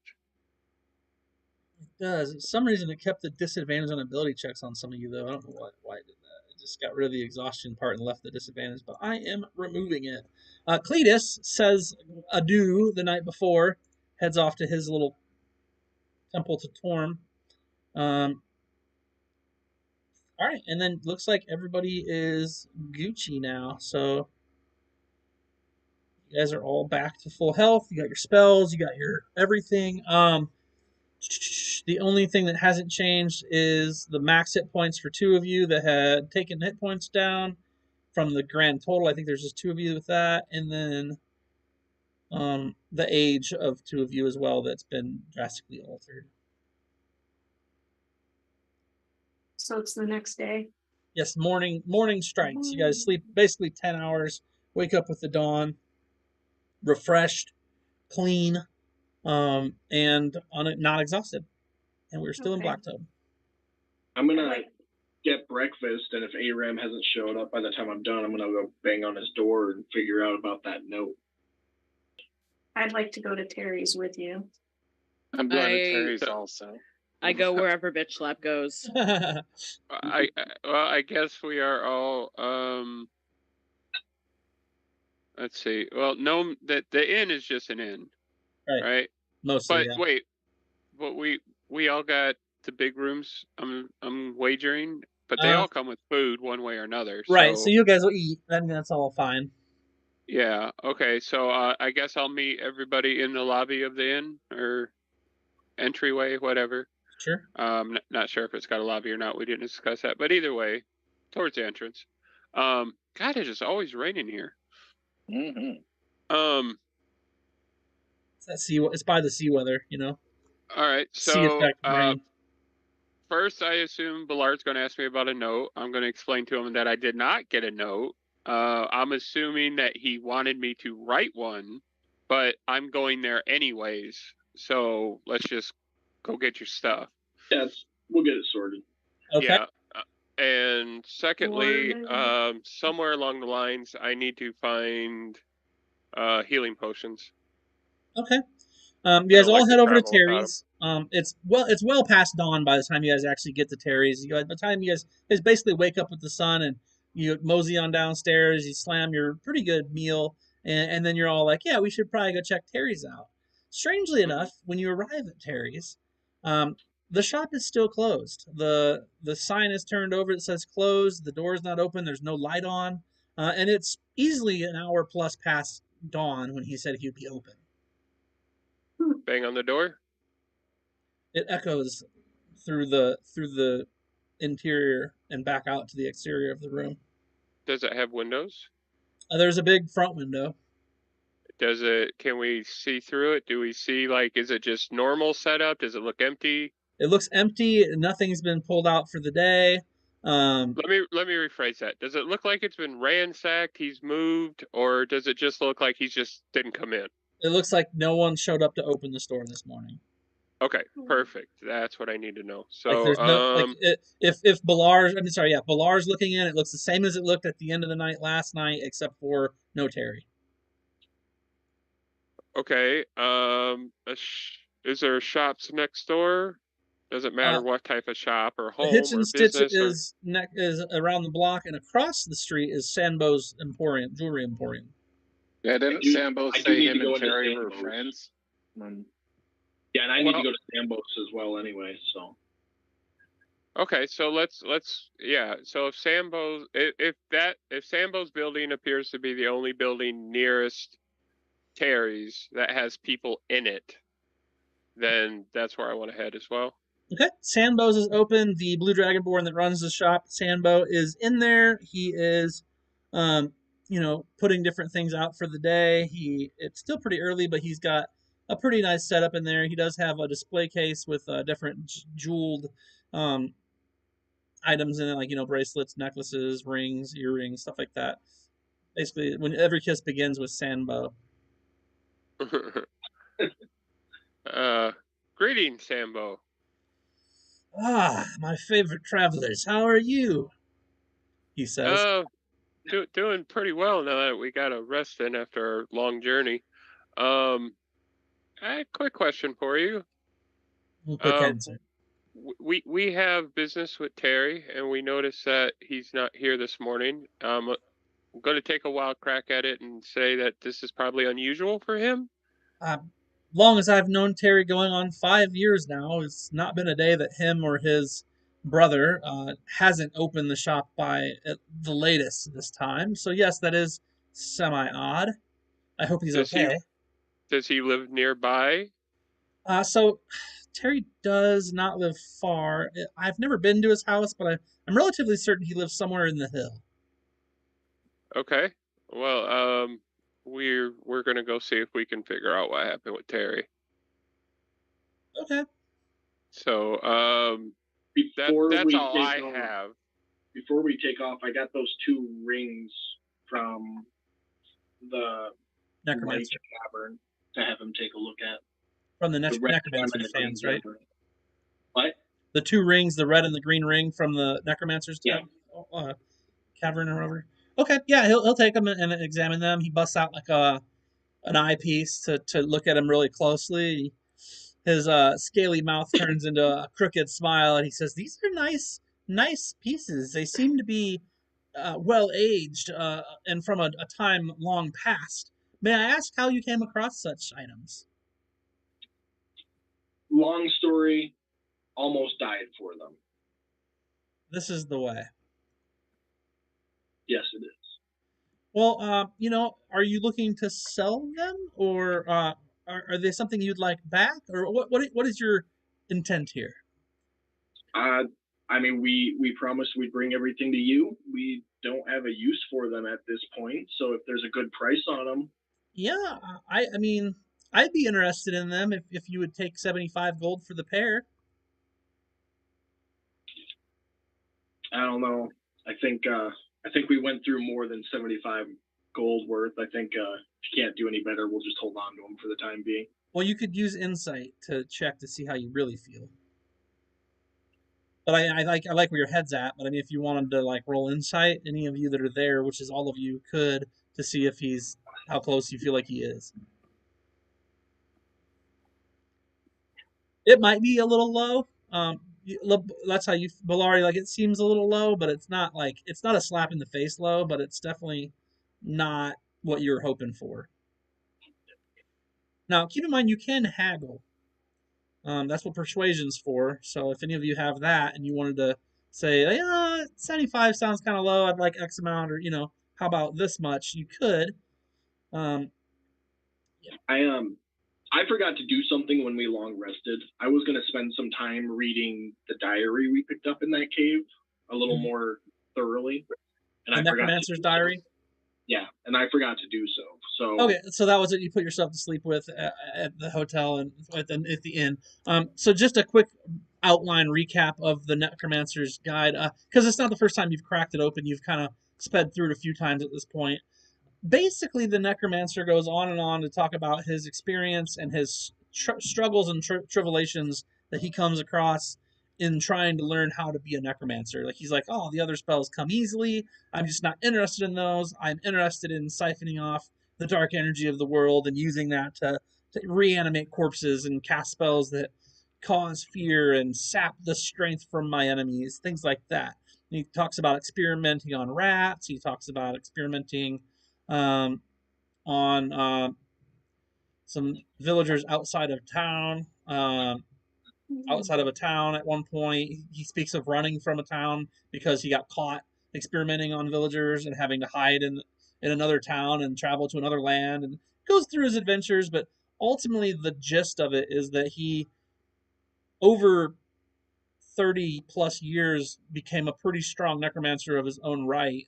But at the end of it all, by the time he turned himself into a lich, he regrets it. He regrets that he's a lich. He regrets all the power he's accumulated for no reason because he has nothing to utilize it on, and he knows nothing now besides the desire for more power, which he feels may be out of his reach. Okay. Was there any entries that I recall about the rings? Nothing on his rings in the book. Does it cost anything to identify them as magical or not magical items? You would cast detect magic to see if they cast a magic, like if they have magic on them, or you can cast identify and it'll identify them if they are magic that way as well. It's just a higher level spell. Detect magic. That's something that Terry Sambo for. can do. That's what Terry's gotcha. for. I was going to have him look at them last night, but I Terry, think I'm just Wait, going are to hang we- on to him for now. But you know, if we Are do we decide still to in sell, Terry's? I'll come back here. No. never we're got in inside Sambo's. Terry's. We're in Sambo's Jewelry Emporium. Ah, got it. As you put them away, Sambo says, "You know, I could do 100 for the pair if you're interested. I mean, I don't know how much profit I'll make at that point, but I do kind of fancy them. Would you take 100 for the pair, 50 apiece?" Possibly. Let's we're gonna focus on Terry for the moment. You know, I just wanted to kind of put a feeler out there on these, but we're gonna focus on Terry and find him and kind of lull your offer over, and we'll be back. Sambo's forked tongue exits his mouth, licks over his sharpened teeth, and he says, "Listen, seriously, it's been slow. The festival is always a slow time. They stay away from this street typically. I could use them, but the best I can really do is 110 for the pair." Give us the day. We'll be back today with an answer. Roll insights again, and he is visibly not happy. Mhm. 22. Yeah, you could tell that that's not what he wanted to hear. I mean, the contract we have does stipulate we get to reserve the right for a second opinion, so. I know, and he knows as well.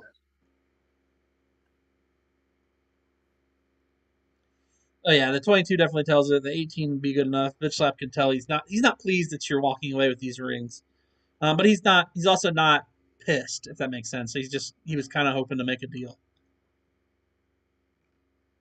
Yeah, They're shiny. We'll be back today to let you know for sure. Promise. All right, travel well. Let me know what's going on with Terry. I've known him a long time. Absolutely. And bid farewell. Okay. Nobody else doing anything at Days, Sambo's? He pointed us to his house, right? No, he pointed us to the hills. The hill is the neighborhood, which is just to the north of you guys. Okay. Okay, let's start making it that way. Yep. Yeah, sure. You don't want to grab potions, and I'd like to grab potions, fix my weapons, and It's not stuff a weapon, too. yeah, before Well- I start Okay, so before we go too much further, the main spot we used to get our healing pots from here was Larry. Mhm. And if you remember correctly, Larry's not here anymore and dead. Or Larry's everywhere now. So the Positive other side. the other notation to that particular conversation isn't that a special weapon? Which one? So we Right. need Mine's special. Is the stick special or the head of the stick special? The head, as far as I can tell, but I'm a barbarian. So right. So I wanted to make sure that I want we to got kind of it. slide over next to Bitch Slap and be like, hey, I know your maul broke, and I remembered some training from when I was younger. I spent some time meditating to remember it, and if you'd allow me, I'd like to mend your maul for you. Oh. Okay. So, I guess you'll hand it to me, and then I'll cast my mending cantrip on it, which is good for the physical aspects of it, but it won't repair anything magical about it.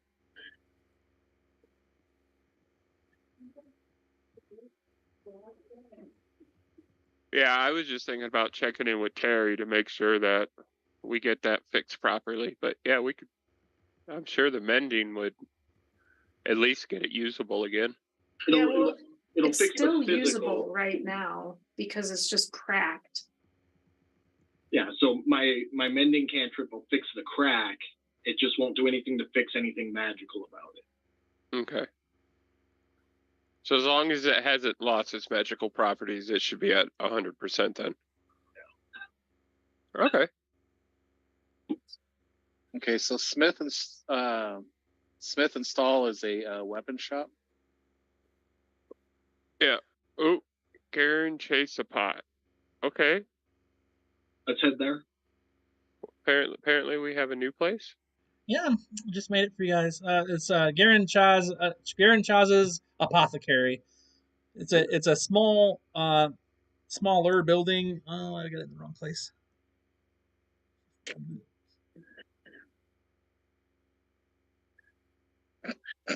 There we go.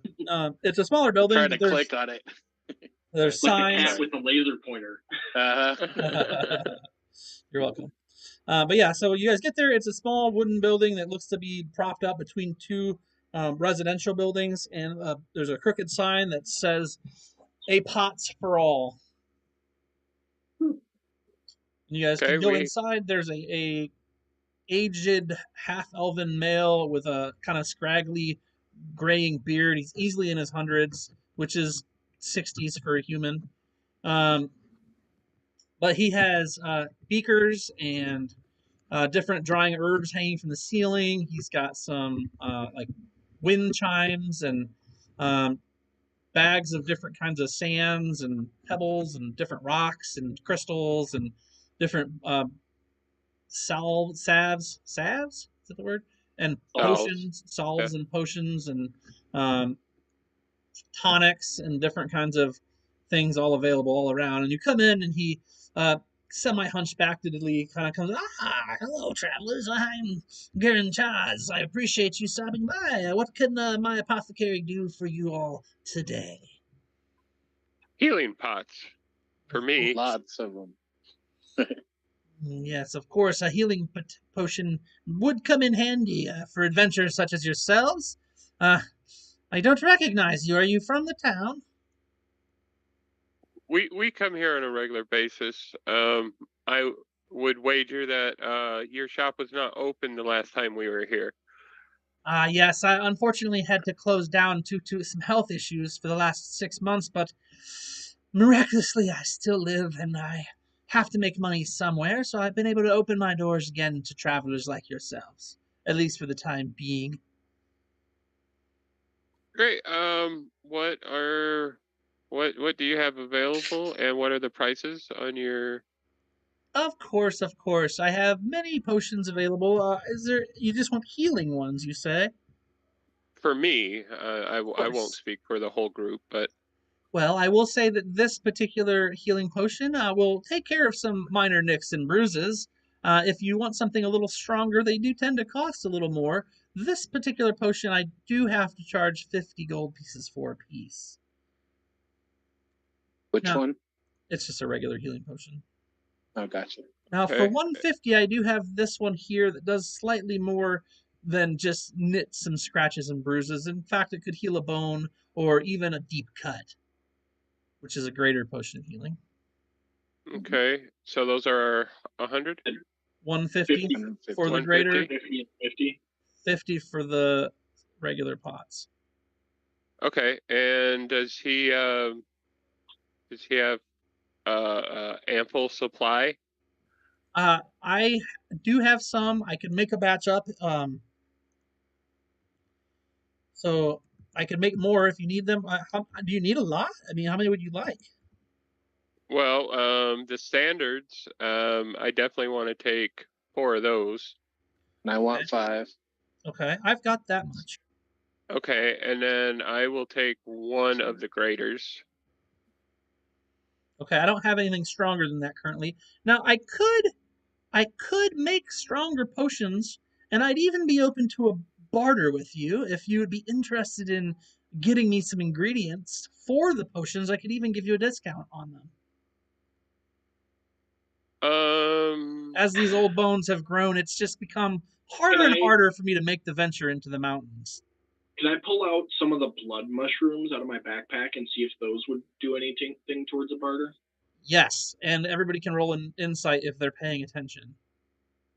I have some of those too, but I might just want to keep them. 26 insight. He is interested in them.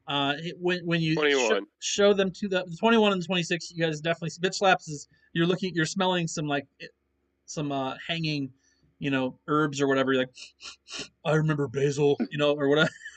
the olfactory senses kick in, and you're like, I remember basil.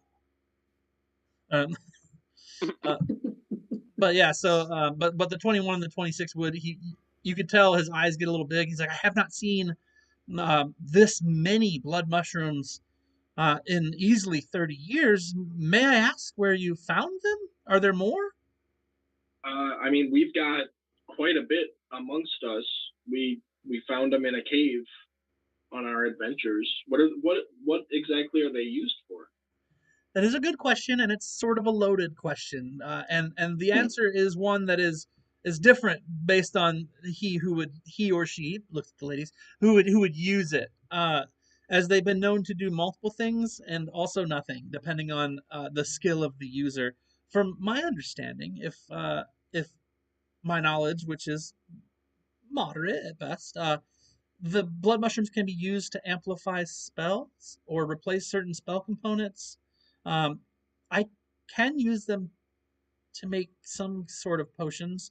It would just depend on the quality. How long have you had them? How long have they been uprooted for?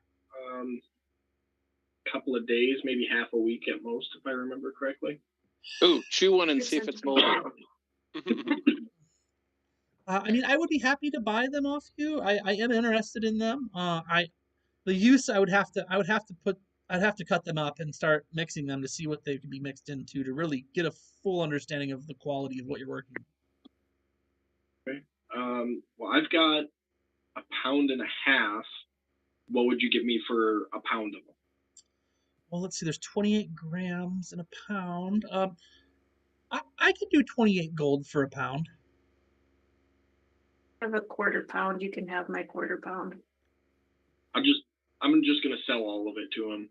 Okay, so I don't see any use for myself. I'm not an alchemist, so 28 gold for your pound, and then half a pound you got a 1/4 pound, so you get 8 gold, right? Wait, 7 gold. 7 gold. 7. Yep. Can I butt in? Yeah, go ahead. I'm sorry, but I'm thinking instead of getting paid for these mushrooms, how about we use that as a down payment for future potions? And if we can collect anything along the way to help him, I'm okay with it. Because I mean, having a steady supply of potions, it would probably come in handy because we pretty much will drink them like water. If you just give me if you give him the blood potion, I will take the blood mushrooms, and I can offer you and the rest of your group that's here today 10% off of potions in the future if you keep a supply of herbs and blood mushrooms to me. I call that a deal.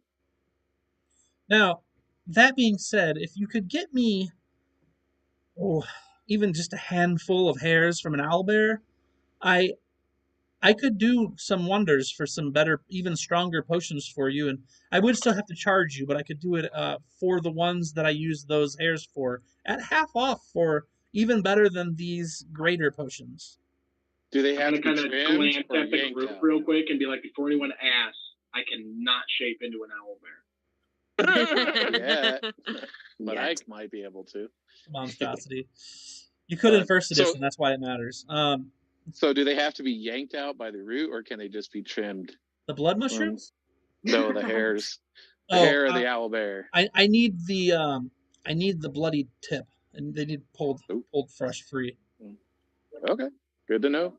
Oh, if we come across any, I'll be glad to bring them. Very well. So yeah, if you guys want to buy potions now, is everybody giving him all blood mushrooms in inventory? Yeah. Mhm. Then I already it'll got rid of be mine. 45 gold per regular heal, and then so 135 per greater healing pot. And how many does he have of each? Doesn't matter. He's literally got like 6 cauldrons on different levels of fire or no fire in the background. He can just go dip out potions. He's rejuvenating he's replenishing his supply because he's been not working for some time. So now he's got to catch up. Does he have any healing kits for sale by chance? Yeah, he's got 6 of them. How much are those going for?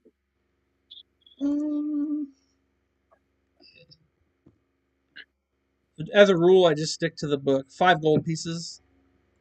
How many uses does each kit have? 10. Okay, I'll take one of those. Okay.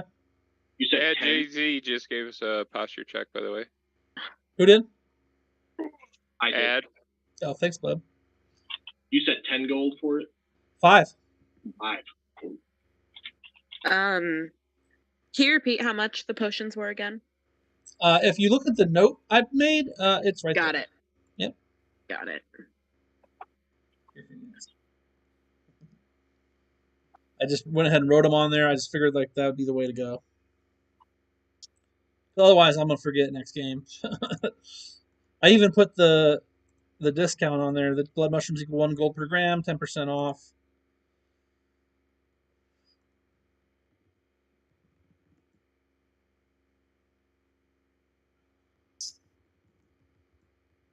I'm good to move on if you guys are. I'm not gonna buy anything right now, but I think I have 2 of Balafax's vials left. I pull them out and I kind of hand them towards the guy, and he goes, and I go, I don't really know where I got these, and I don't really know what they do. Could you possibly tell me anything?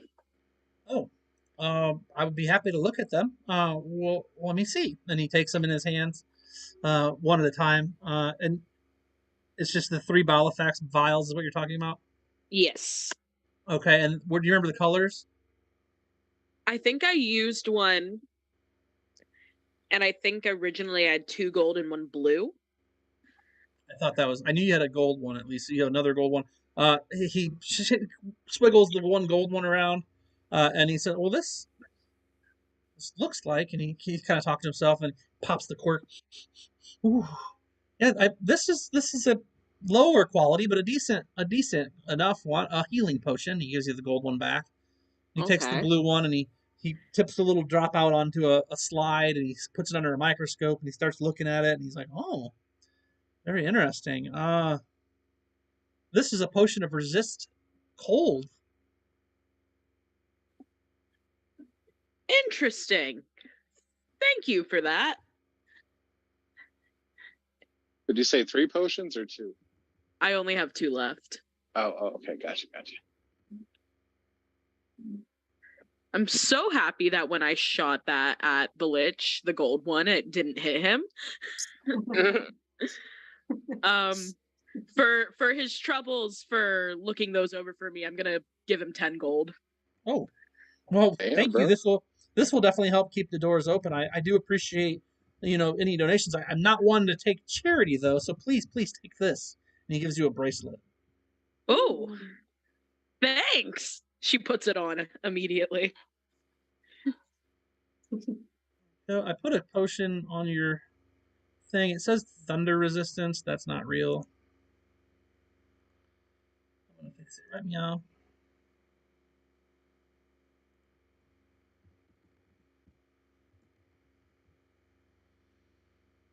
And cold.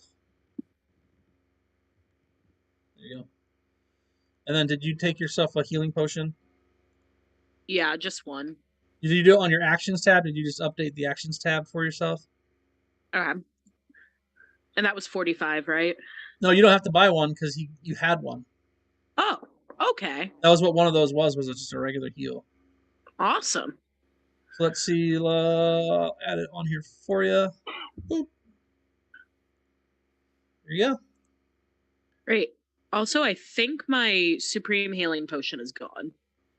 But I'll keep one if you want to just give me one. No, I think it's gone. I got you. Let me see. Yeah, I think I used that to resurrect Aram one time.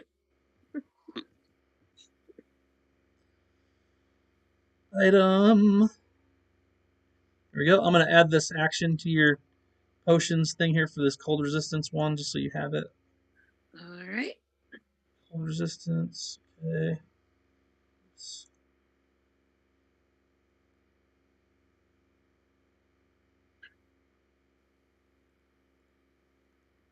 There you go. Now you should have the potion of cold resistance, and I'm just going to take it out of your inventory so there's no confusion.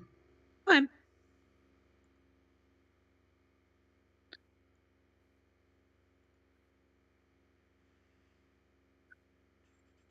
And same with these. Okay. Now what? Right. While I was there, not to cut anybody off, I picked up 5 normal potions and 2 greater. I went ahead and took out the money and everything before the discount. I think I marked off the tabs, but I didn't really put them in inventory. So yeah, as long as you have them available. Did you make more available on your items tab? How many? I didn't really put them in the items. I put them in my actions. Yeah, so I'm saying you already adjusted your actions tabs to match how many you have. Yes. Then you're good. And checks mean you don't have them. Open squares mean you do have them, right? Right, and then you want to do it from preparation, and okay, they're all in one. Yep. So you should have 6 healing. 5 normal healing. I potioned out at on the last run. Okay. And then 2 greater.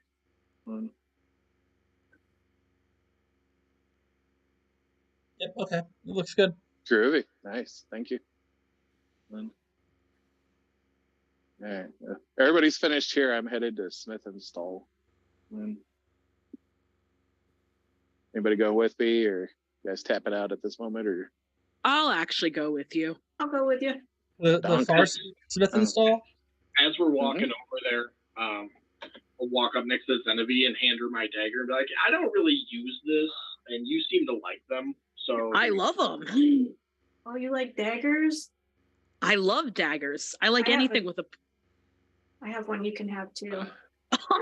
Awesome. She's just acquiring daggers. Just... Dane. Yes? This is a new one. Shenanigans just redeemed sound alert. Hello, motherfucker. Oh, it'll just automatically do it. It might. I don't know if it did. I don't remember if I saw that set up. Okay. I'm like, that's a new one. I don't know what it is. Yeah. If you're watching and you have the sound up, it might. I think it says "Hello, motherfucker" like real loud. Gotcha.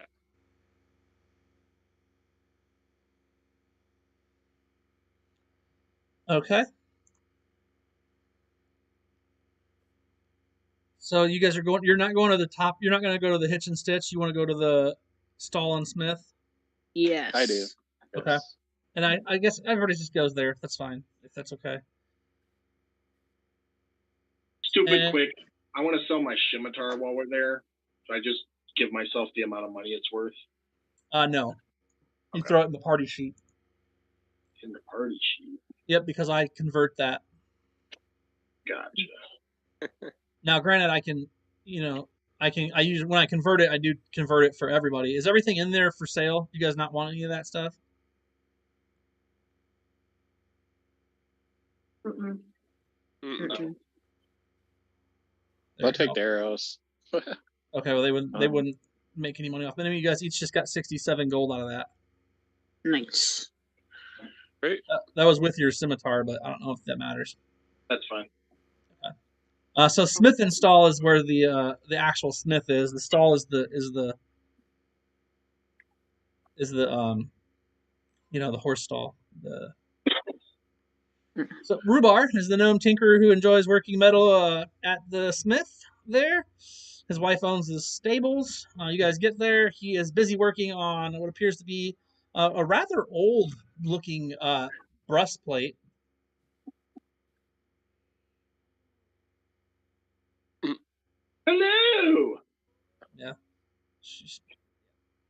Okay, so you got he's working on what appears to be a rather old breastplate. You come in, he doesn't immediately look up, but then once he notices you're there, he removes his goggles and looks up at you, smiles behind a kind of flush red face, and he kind of waddles over. He's a kind of not portly but thick gnome, about 2.5 to almost maybe just shy of 3 feet tall.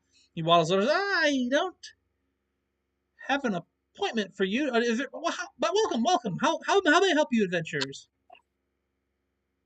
Okay, I'm looking for, I don't know what specifically to call it, a +1 bow, short bow, and a +1 short sword, preferably covered in silver. So in character, you would say something along the lines, "I'm looking for an exquisite weapon.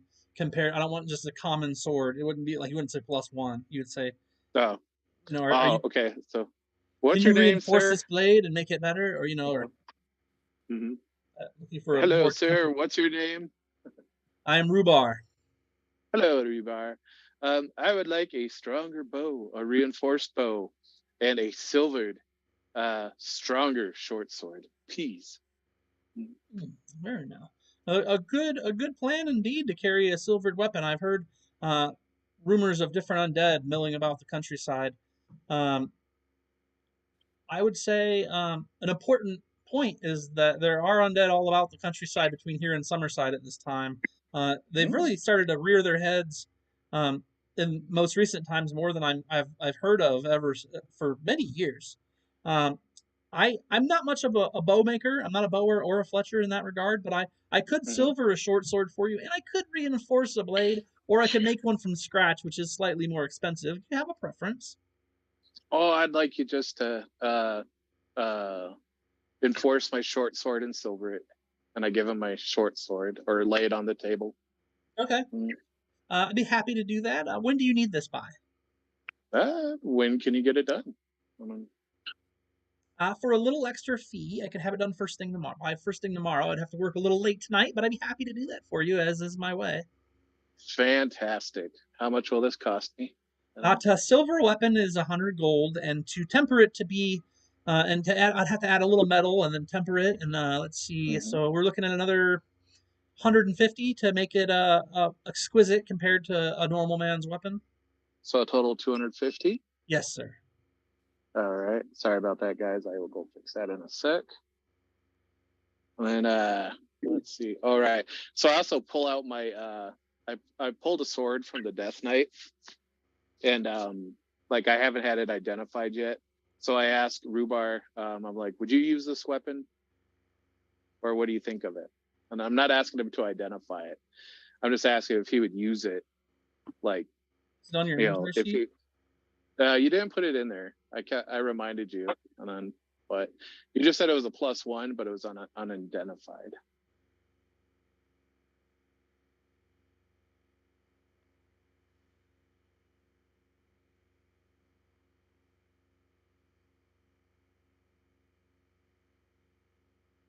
A little longsword? No, you said it was a +1 short sword. It might have been a long sword, but I'm pretty sure it was a short sword.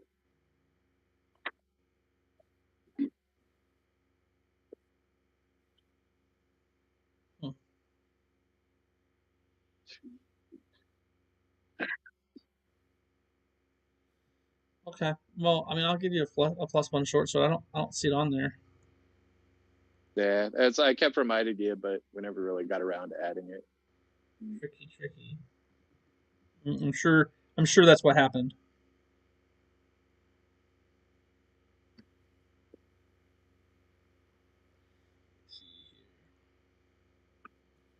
And now you could silver this longsword, and it would be, cheaper. I pulled off a Death Knight. I don't really feel comfortable using it till I have it fully identified. Oh, okay. Well, here, I put it on your sheet. It's a majestic short sword. It's very nice. It's a very nice weapon. It's probably over 100 years old. It's very nice. Ooh, very cool. I'm not much of a fighter. I do know how to use weapons as is my trade, but I tend to not get into the mix of things, if you would. No, understandable. Well, thank you, sir. Go ahead, give him a 5 gold tip, even though he gave me a price, to help him, through the night and feel better. So 2, 3, 7, 2 2s, 2 7, 2 2 7. Gotcha. You good? Yeah, don't mind me. I'm adding in my head. Is that all for you folks? Was just the young elf here, the one that was hoping to? I would like to ask him if he can make my great sword exquisite, because that sounds pretty cool. Make your great sword greater. Yeah, Yes. 150 gold is the going rate. I have to add some special metal and temper it. It'll take me till tomorrow afternoon since I have an order ahead of yours. Will it still be silvered? Of course, I would not. I mean, I'd have to. Yeah, it's already silvered, so he would figure it out. Okay. Genevieve steps forward Ooh. and she's like, "Could you make me a ton of crossbow bolts?" I don't really deal with arrows and bolts and whatnot. That's you know, fair. That's you- fair. You could probably find some. There's a guy who rides on a ship. He's usually over like at the long docks.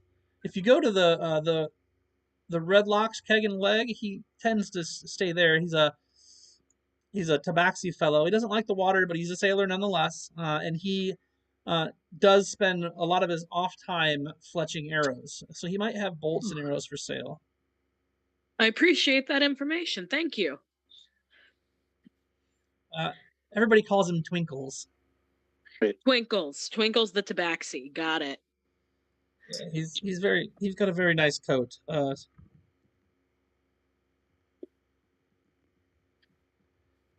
Well then, I think that's it for me. Okay. And so 150 gold. Then you want to leave your greatsword with him. Yes. He also would be the one that could do more than just mend your maul if you wanted to have a new. And your mending spell won't work on the maul anyway. It's because it's a magic weapon. So it didn't work. No, I mean it looks fine, but it still feels off. It feels off. Okay, I'd like to show it to him and ask what he thinks about it. Because I told him it doesn't feel right. He his little 2.5 to 3 foot tall self takes this giant maul from you and he kind of weighs it out in front of you and he's like, the balance is off. It seems to lean a little to the left there. This definitely needs retempered. What would you like me to do for you with this? Would you like me to fix it? I want you to fix it, make it good again. Okay, I'd be happy to fix this handle on here, or maybe even attach a new one. I will say though, I mean the quality of this weapon is going to call me to use some pretty high quality items to fix it. It'll be another 150 just to get this one fixed, as it does appear to be of magic quality.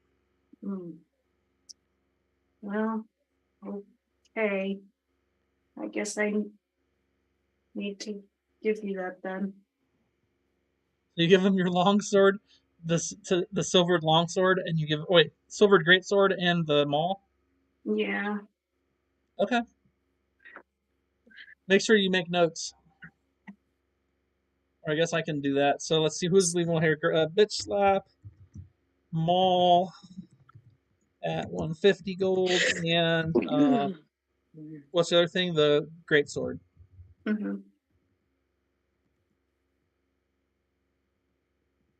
Okay. Is there anything else you could do with it that maybe doesn't cost 150? Not really. Okay. I mean, 100 he could silver the maul. No. 150 each. Short sword silvered and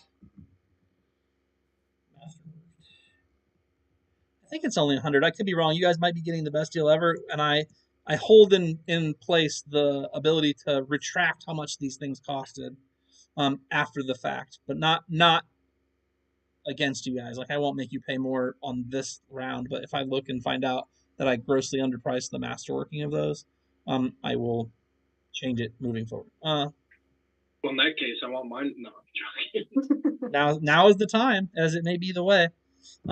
Cool. I've got it down in the notes what Labolo Teal String and Bitch Slap are doing. Anybody else for Smith install? Anything? Anything else? I know you guys had some other stuff in town to attend to. This with Terry. Yeah. I'm just Yep. looking for Terry at this point. What's a meow magic list? I don't know. I pulled up the spell stuff, and they've got Meow Magic. What? It's one of the books you've got, I guess. Meow? What's it under? So I'm looking at Druid level 1, and there's a spell called Age, and it's from the book Meow Magic. But that spell, which I could get after a minute of meditation, would allow me to age a willing creature. Up to an hour at a time. I have no idea where this came from. Where's this book? I have no idea where this book came from. I mean, it's in here. I'm for it. Let's go. That's going to be something we have to like sit and do, because every time I cast it, I can age up to an hour. Well, no. So the concentration's for a minute. Yeah, so every second it passes, I age whatever I'm touching for a minute. Creature must be willing, and it lasts for a minute at a time. So I can age up to an hour at a time every time I do it. So we need to spend like a couple days of me constantly casting it. Yeah, I mean, you can have it if you want, but it far. seems like it might not be the way to go. No. We'd have to spend a whole week of me just casting and resting and casting and resting to get Zenithia back up and Bitch Slap back up to age. Game wise, you're not gonna have enough time. I'm gonna make shit hit the fan if that's what you're trying to do. Does a spell of greater restoration restore age?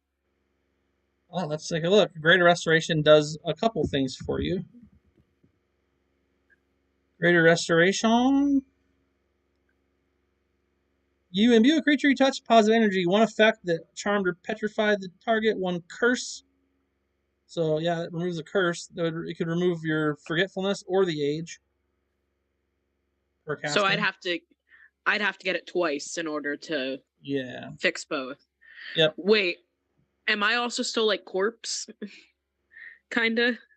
That actually diminished some. You still are kind of hollowed out, but you don't get the benefits anymore since you destroyed it. Okay. How much are the restorations? How much for a greater restoration spell? Mm-hmm. And where do you find them? Well, I want my hit points back. I would wager we're going to have to try and find it in a scroll form. It'd be a bard, a cleric, or a druid, or a scroll. Yeah. The diamonds they need that it gets consumed by it are 100 themselves plus time. So you're probably looking at about 250 to 300 gold, depending on who you find and how well you talk to them. We need to get to Larry, because it's his shop where we'd end up finding one. Okay. So, I can't cast it until I can use level 5 spells, which won't be for a little while. It would be right now, wouldn't it, if you hadn't taken levels in Warlock? No, I think I'd still have a level. One more level. Okay. So you need some greater restorations. That makes sense. You might be able to get those at one of the churches, depending. The Temple of Torm at least likes you. Lathander's Temple is a bunch of bureaucrats, and Palor's Light, they're all about the sun, but they're not a lot of fun. actually, we just did work with the religious district. We might be able to find somebody who could cast that there. That's what I was just talking about. We also knocked out like 90% of their convent. So right, yeah.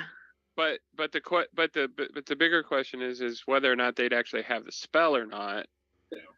And I mean, if we find Terry, we can definitely get if he's got one. I'm sure we could finagle our way to it. Yeah. So then it would be a matter of taking it to the temple and finding one that's strong enough to actually use it. And it's worth a shot. So let's go find Terry. Terry. Before we do that, can we head to the Boyer? Yes, the tabaxi, Twinkle. That's his name. Redlocks Kagan. I just would love to Seems be able fair. to use this crossbow. Yeah. Okay, cool. Yeah, you guys go in. It is, pretty early in the morning, so there isn't a show going right now. They're kind of straightening up, putting chairs down, things like that. When you come in, they don't really serve a breakfast here. It's more of an evening establishment. But there is a curly red-haired human lady, thicker in stature, but she is healthy and not like morbidly obese or anything like that. Anyway, so as she's putting chairs down and stuff, she hears the door open. She turns back, looks over her shoulder at you, smiles a kind of wide, semi gapped toothed smile at you, and says, "Ah, welcome to the Kagan leg. How can I help you?" Hi, I'm actually looking for someone who I think might be able to help me procure a couple things. Okay. Do you know anybody by the name of Twinkle? Oh boy, do I. He's a regular here. Twinkles comes around quite a bit. He really likes all the lights. We have a light show that we put on with the dancers, and he just really seems to be into it. I bet he does. He does tend to sit there and absentmindedly make arrows and bolts and whatnot as he watches the show. Usually this is his corner over there, and she points in a corner where he must sit normally. All right. But you don't know where he is right now, per se. He's probably, if he didn't leave, I didn't check anyone in last night. I wasn't here last night. He might be in one of the rooms, or he might have left with the tide. He tends to go out on the boats. That's his whole thing. Let me ask my one of my boys here. Let me give me just a moment. I'll see if he's here. Oh, take your time. Take your time. She leans the most recent chair back against the table in front of her, and she goes around the corner, and you hear mumbling from around the corner, and then something pounding upstairs, and you hear a slight knocking. Another minute or two goes by. The redhead lady comes back, says, "I sent one of my boys up to get him. He's upstairs with some of the help." Well, thank you so much. And she tosses her 5 gold. Oh, thank you so much. Come anytime. I sent the boy. Zenobi's very generous today. Should be down here pretty soon. Oh crap! Oh god! I think that's how much I had. Yes. Mistakes I were made. deleted all of it. Yeah, the mistakes were made. Okay, after about 10 minutes, he does come down. He's like buttoning his shirt, pulling his pants up, sticking a Puss in Boot. And he comes around, and he's got a rapier. He's got a pretty cool black feather. He basically is Puss in Boots. He's got the same orange hair and the white chest, the stripes, and he's got like big shiny cuff boots on, and like all of it. Oh my god, I love him. He saunters over to you, picking at his teeth with a toothpick. He flicks the toothpick into the mop bucket and off to the side and says, "How's it going?" It's going great now that you're here. I heard you might be able to help me acquire some crossbow bolts. Of course. I have plenty of those. Be happy to. How many would you like? I'd be happy to help. That's what I do in my spare time. 50? Oh wow. Okay. Yep. Just 3 gold, and you can have these 60. I'll just run and get them. Absolutely, 3 gold, all yours. Okay. Perfect. I'll be right back.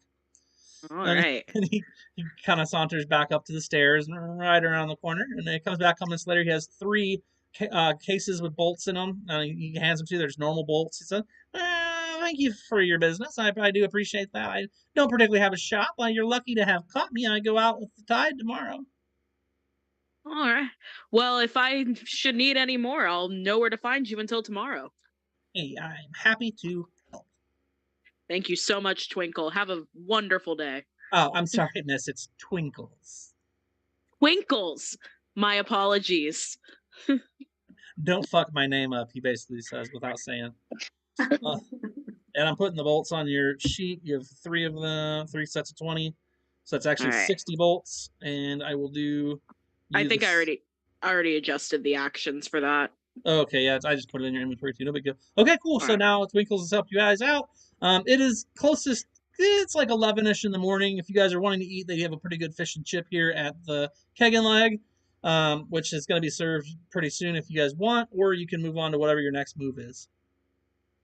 I'm going to the Yeah. hills. I'm I going. ate at the motel or hotel, Holiday Inn, whatever. Right. I like where your head's So- at. The continental breakfast. Oh, That's right. If you paid for the big room, it was more than continental. oh my God. Yeah. It's true though. That's true though. The big room did have a better meal.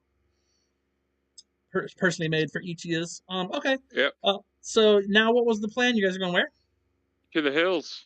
To The so hill. you'll try and find Terry's domicile. It sounds like. Mm-hmm. So you guys travel across town. You end up at the hills. The place is still kind of a mess, especially coming through through Long Docks and going over through past the green and everything. There's quite a bit in that center. The city fountain's got banners and streamers and stuff in it. The water's polluted. Can't even see between all the confetti and stuff that have like sank or settled on the surface. But you make your way through town easily enough. The town guard leaves you alone. The people give you a decent berth. No one really seems to be paying much attention to you. You get over to the hill where Terry has said to have his home. Oh, I'm sorry to interrupt. You said we passed by the city fountain? Uh-huh. How's that tree look? Yeah, is my tree okay? It's leaning a little bit, and it's not sprouting anything, but it doesn't appear to be dead. Mm. Just Looks wanted like- to throw that in there. I'd look at it when we walk by. Mm-hmm. You would probably want to take some twine and like a stake and like wrap it around it and then stake it so it would like not lean anymore, because right now it's growing at an angle. But you don't have to. I mean, you're more than welcome to leave it in the state that it's in. I would love to fix it up. So I have. So you're gonna try and fix it up with your. Mm-hmm. Let's just do nature. Okay. Not very good nature, Yeah, that tree's but- important. Well, I mean, Sir. she may be swinging by and picking it up sometime if she needs it. Yeah, the fallback plan, right? If we run out of weapons, grab a sapling. Is there anything other than nature? We didn't roll anything, so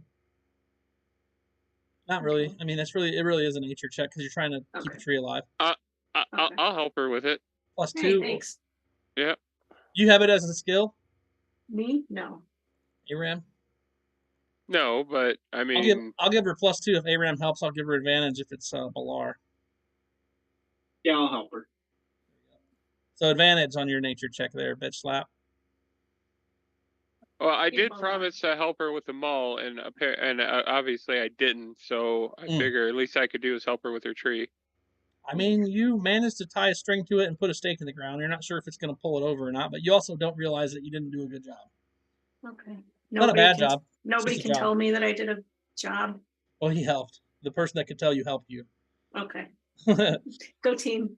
To be fair, That'd be you, Balar, not me. it was. I To be fair, you did wander around the countryside swinging that sapling and murdering stuff for like 2 weeks before you decided to try to plant it again.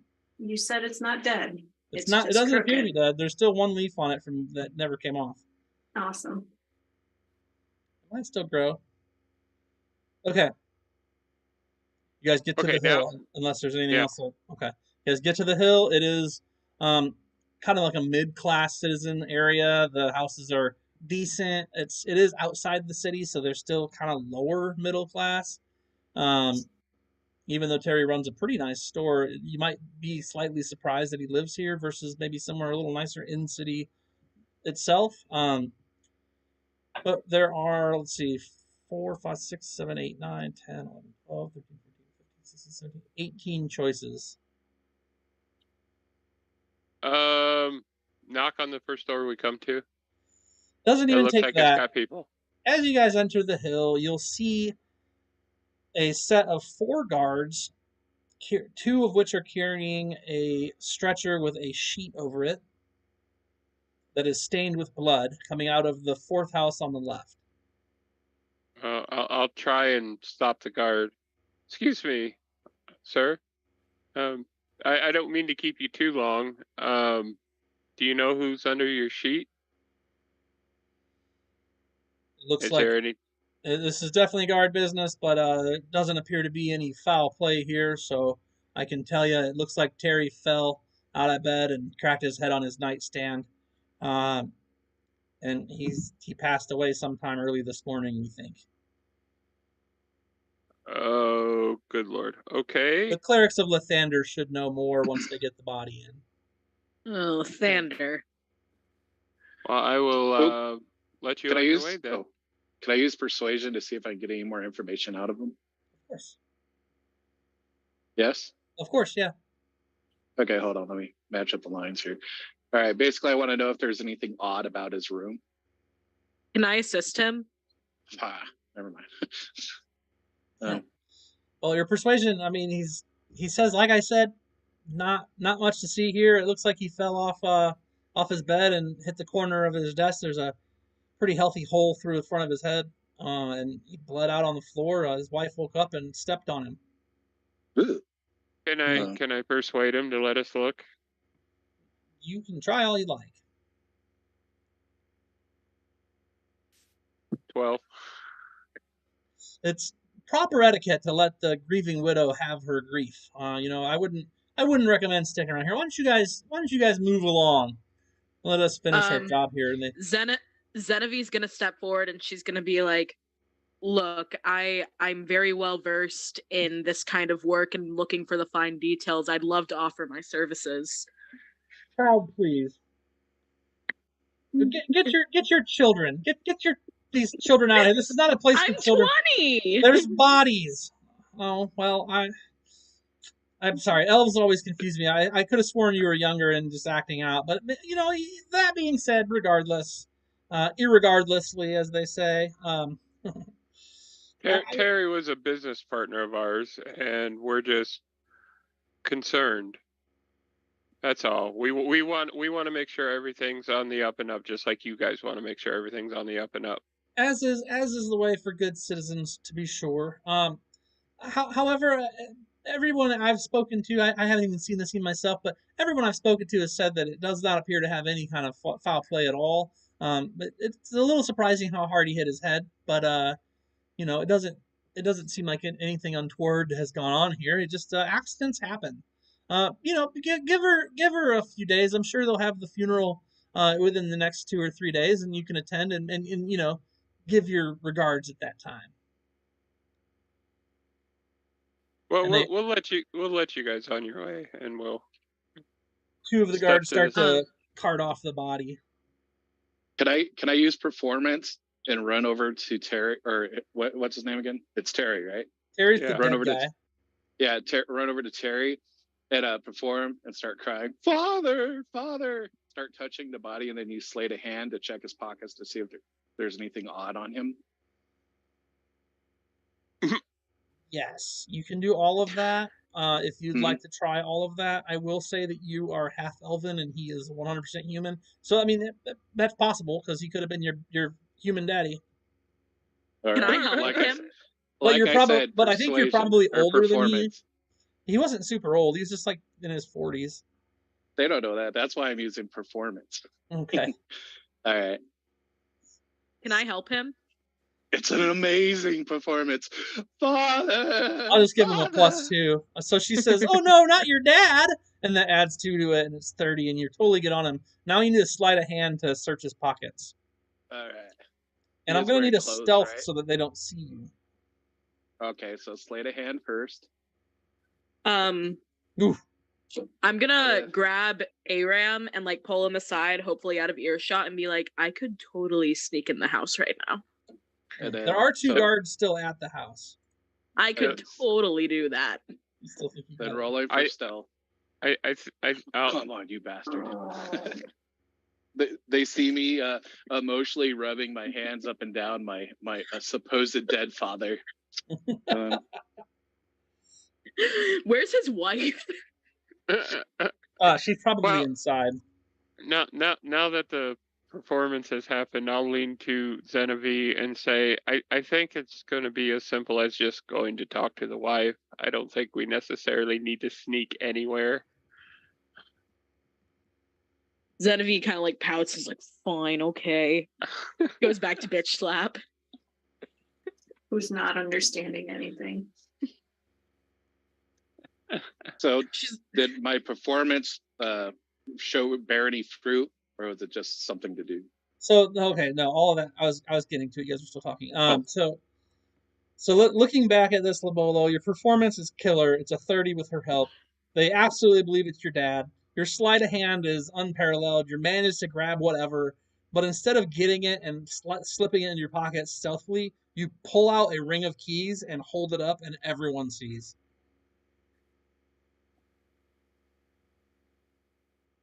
Labolo. Now is not the time to give the man the keys to your chest. Put it back in your pocket. But Father asked for them, but I'll listen. I'm so sorry, Father. Your face will be missed. Just put them in your pocket. Deception. Deception. Yeah. All right. I knew it would be, but yeah, I'm gonna try. My favorite Mike part is or Aram or me? oh my god. Aram's is good, but you as well. I mean, it's a mutual deception at this point. I usually would have just had you guys. They had stopped when you started to like flail over your father and do all these things and stuff. But when you lifted the keys up, they kind of started to look at you funny. And then Aram slipped in the words like, "Oh man, your dad can't use his keys now. Why would you try to give them to his corpse, you idiot?" And you're like, "Oh yeah, my dad." And like they don't really believe you. They totally believe Aram. So between the two of you guys, you managed to lift a ring of keys. That's 4 keys on it. 2 of which are identical, and then 2 that are different than the other 2 that are the same. Guys, we need to go. We need to go now. And I start heading towards the shop. Agreed. Following Dad. I draw my tears and follow Aram. Following Dad. Okay. Once we're out of earshot of the guards, preferably a path that has less people in it. Honestly, you're going through a main gate to get back into town. Right.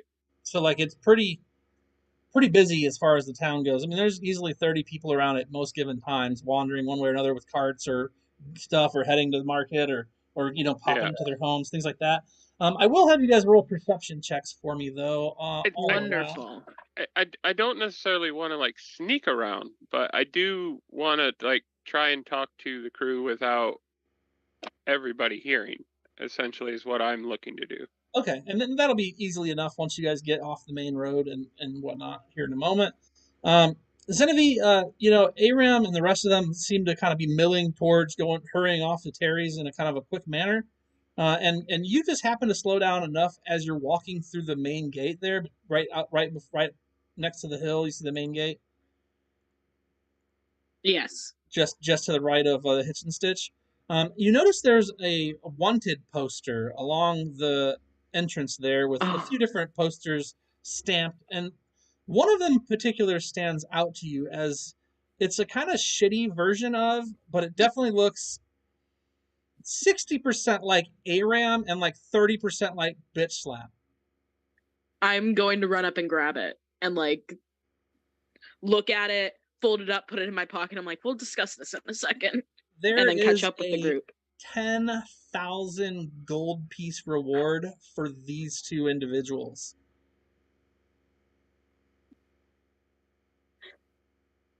We'll discuss that in a moment. And she just kind of slips it in her pocket. Pocket. And then runs to catch up. Catch up with them and pretends like nothing happened.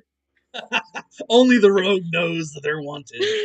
And only she knows they're 10 grand or nothing. Are there any specifications on the poster? Like, are they wanted dead or alive? Are they wanted alive for questioning? If questioning leads to an arrest, 10,000 gold will be pro-offered to the finding party. Okay. Now, granted, like I said, it looks 60% like Aram and about 30-40% like Bitch Slap. It's not. Whoever saw them didn't get a great shot at them, or didn't, and they maybe aren't even sure that they're the right ones. You're not. I mean, you don't know, but. Okay. Zenevieve's gonna wait until we're in like close quarters to talk about this. Excellent. Okay. And then you guys head over to Terry's. You guys get to Terry's and. Okay, so I'm gonna say, if those were Terry's keys, I'm gonna take a wild guess and say one of these should get us into this building. We need to at least get in and get our stuff out of there. I think it's kind of rude to steal from the dead, so I don't necessarily think we need to be taking anything else, but we do have belongings in there.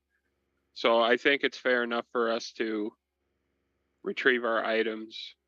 Do you think we should use the keys to just get in, or should we try being upfront with his wife?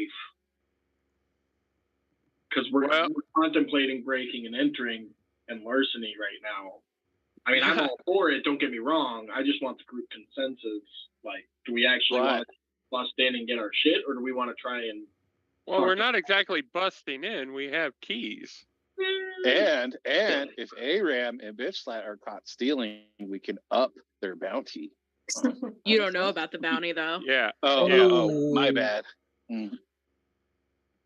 Only I know. There's more to that plan. So. We do, however, have Terry's son with us. So the guards identified you as a son. We can say the son let us in with his dad's keys. The son let us in, and he's finishing his father's business. Right, there you go. Just use the back door, not the main street door. If there Agreed.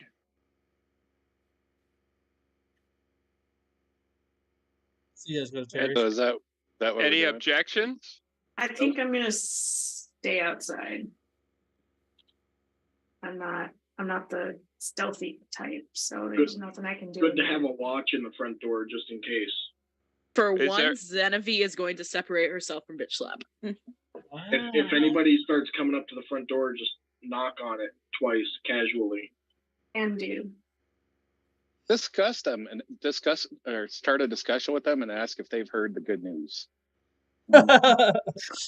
Terry's death is great news. So who's going in? Me. Well, honestly, I'm going in. So I think everyone but Bitch Slap. Well, I mean, I honestly didn't have. I had items to have Terry look at. I didn't have anything to retrieve. I've just got my sword in there, so. Right. That was my main concern was, getting our stuff back out of the shop. Okay. Back door, you said? Yeah. And I believe you have the keys, right, Aram? No. Oh, that would be Lobolo. For some reason, I thought you took them. Okay, Lobolo. He took them, and I knew he had them, so I was coming up with a plan for them. Mm-hmm. Okay, so you guys go to the back door. Looks like Bislap leans against the front, and you guys open the back door. The back of the building smells like a stale kitchen. It's like a kind of cluttered, and it's almost like a closet. The whole back area is. There's a workbench. There's a bunch of random gizmos and gadgets and stuff, and things you've never seen before. Springs and all kinds of different magnifying glasses and things like that. Jars with different colored rocks and sands in it. There's a couple different sacks. There's a few different books. There's a hat rack with a few different hats and like 10 aprons on it. There's a small area for like a wood burner that wood burner stove is in. Pilar, you know what you're after. Get it. Let's go. And then there is a couple of large chests in the back that are all three locked. Do I see my sword anywhere? No, most things appear to have been put up. Do I see any notebooks or documents, like anything I can read? There are a few tomes, a couple of books. Sorry, Genevieve's just going to search around for anything that might explain what happened to Terry. If there's anything in there. Yeah, like some sort of journal, journal. Throw me investigation checks. Yeah, I'll take a peek when I'm with him while. Darn, so close to being so close to being higher. 12. Can I actually use my inspiration to re-roll that? Yeah. Okay. Please be better. Come on, lucky mama. It's the exact same. Oh. That's painful. That does hurt when. It's okay. Mama does not need a new pair of shoes. She's not trying to steal. She just wants to see if there's anything that's going to tell us what happened to Terry. So, and we're just looking in the back of the shop right now, right? Right. Well, Okay, so, you're supposed to be looking for your sword. The rest of us are. yeah, so I wanna cast a glance into the front of the shop too and see if it's laying up there at all. No, the front of the shop's pretty plain. And besides he's got some doodads and stuff that hang. Like think of like those wood things that have the sticks come off them, like have chains and stuff hanging on. There's a bunch of different little. Wind chimes? No, like it's like a hat rack that has has the sticks that come off it that you hang the hats on. There's a bunch of those little ones on top of shelves where he's got like different jewelry and things that are hanging from him. Nothing like super nice, just like almost like braided jewelries and string necklaces with stones on them and stuff like that. You know, it's possible that he was being extra cautious with your item, knowing that it was your item. It may be in one of these chests. That's what I was thinking. Genevieve, do you have any way of opening locks? Check the We could keys. try the keys, yeah. Oh, Try the keys. The keys are obviously too big. Mm. One We of the checked two those identical chests. keys opened the back door. Can we I check the chest for booby traps before we try to do anything shifty with them?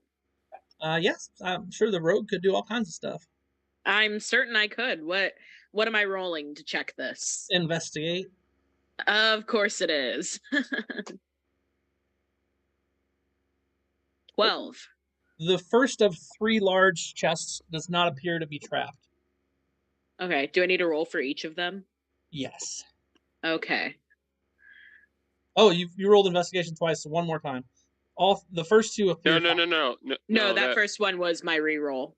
Yep. I got you. Okay, I got you. Okay. Second chest. Okay.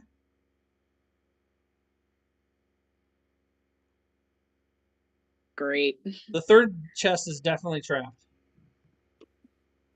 The other 2 seem fine. Does it seem like it's definitely trapped, or is it definitely trapped, that third one? There's no way you won't die if you open that chest. Genevieve backs away from that chest, goes to the second one. You're like, she's like, you've never seen. I mean, obviously you've forgotten more than you remember, but you've never seen such a complicated trap mechanism in a chest. As the third one. Okay. In reality, somebody's hair came out and fell and just happened to slide in there, and there's 3 of the same long hairs crossed over, looking like it's a trap, but it's really just the hair. She goes to the second one, and can I glance around to see if I see keys for these chests anywhere? Yeah, you guys have looked all over. There doesn't appear to be any. Okay. While she's working on the chest, I want to look around for a scroll of greater restoration, like we discussed earlier. Just see if there is one. Okay. Before we spend too much time in here and get caught and get in trouble for this, I say we just go back and talk to the wife. While we're in here, though, Genevieve slowly takes the paper out of her pocket and shows it to Aram. What are we gonna do about this? Is that you, buddy? I don't know who that is. Talk about it later. In the middle of something. The wanted poster. Is it actually marked as to where it's from? It's from Summerside, and it does look like you if your eyes were an inch farther apart and your nose was a little flatter, and you didn't have and your scales were a lot thicker on your face, and if you were slightly thinning in the hair. Okay, so fine, yeah. I'm pretty sure I know what this is from. This is from our last job in Summerside, but if anybody asks, that's not me. What did we do in Summerside? Damn it, Zenobie. Here comes another inspiration. Genevieve, let's focus on the here and now, and we'll fill you in once we're out of here. Okay. Got Sounds it. good. Okay. So does Terry have scrolls laying around? He doesn't have any that you see out. There is one tome that appears to have maybe spells in it. Obviously, you can't read it by just looking at it, but it does appear to be Eyes of the arcane. Rune Keeper. Yes, I can. Well, I was talking to Mike, so. But Oh, I'm looking for the scrolls. So I know. Right. I'm just giving you a hard time, buddy. I'm just giving you a hard time. Yeah, no. So I mean, eventually you'll be able to look at it and figure it out. There's a Eyes of the Rune Keeper is definitely a decent spell book. Mostly basic spells at first glance. Don't see anything that stands out. Okay, the good stuff's probably in the chest. probably. So let's go see if his. I know it's early. It's probably might become fruitless, but we got to try. And Zenevieve, you do have thieves picks. You could always pick the locks. I do? Oh yeah, you're a thief. You're a rogue. Oh, then heck yeah, I'm picking the lock. Oh, that's How- information I wasn't privy to. So I mean, yeah. I may have put them on your didn't sheet realize that. for good measure because of the reasons, but you should have had them anyway. Okay, I didn't realize I had them. Then yeah, I'll definitely pick the lock on that second chest. How Okay. long have they been in there at this point? About 8 minutes. Okay. Getting bored out here.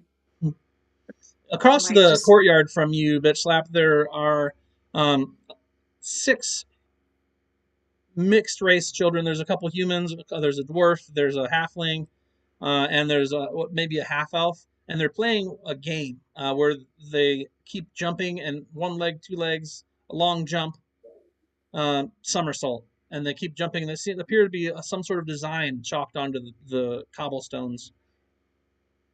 Are they within earshot? They're just across the courtyard. They're like within 50 feet of you. Can I yell hi to them? Oh yeah, Okay. they Wanna kind ask of, 'em? they hear you and stop, and the dwarf says, "Well, come on, come and play with us." I'm waiting for Do Terry. it.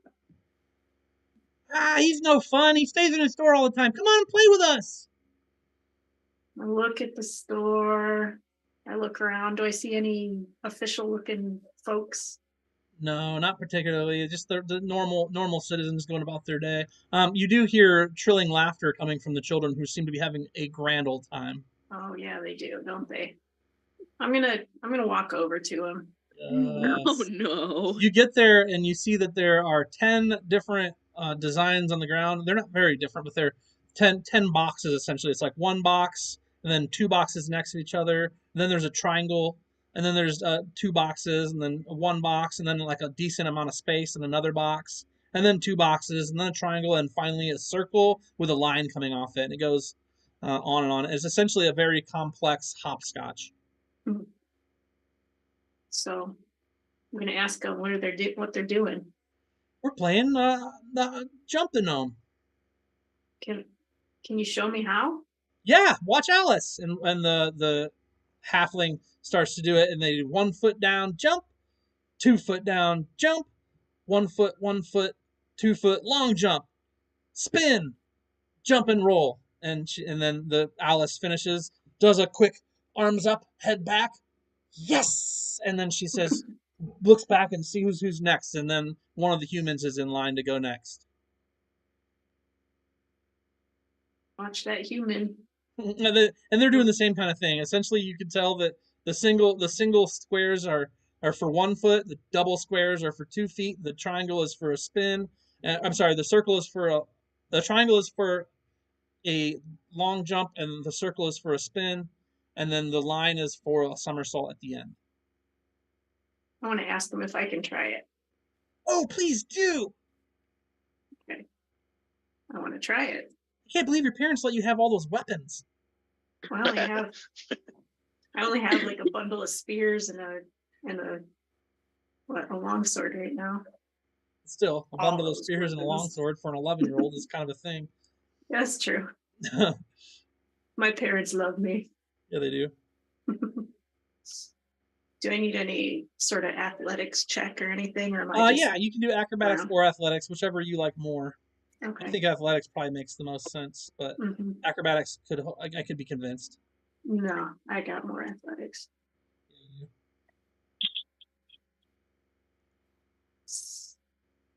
Nailing it. Oh yeah, you hustle it, and the kids go bananas.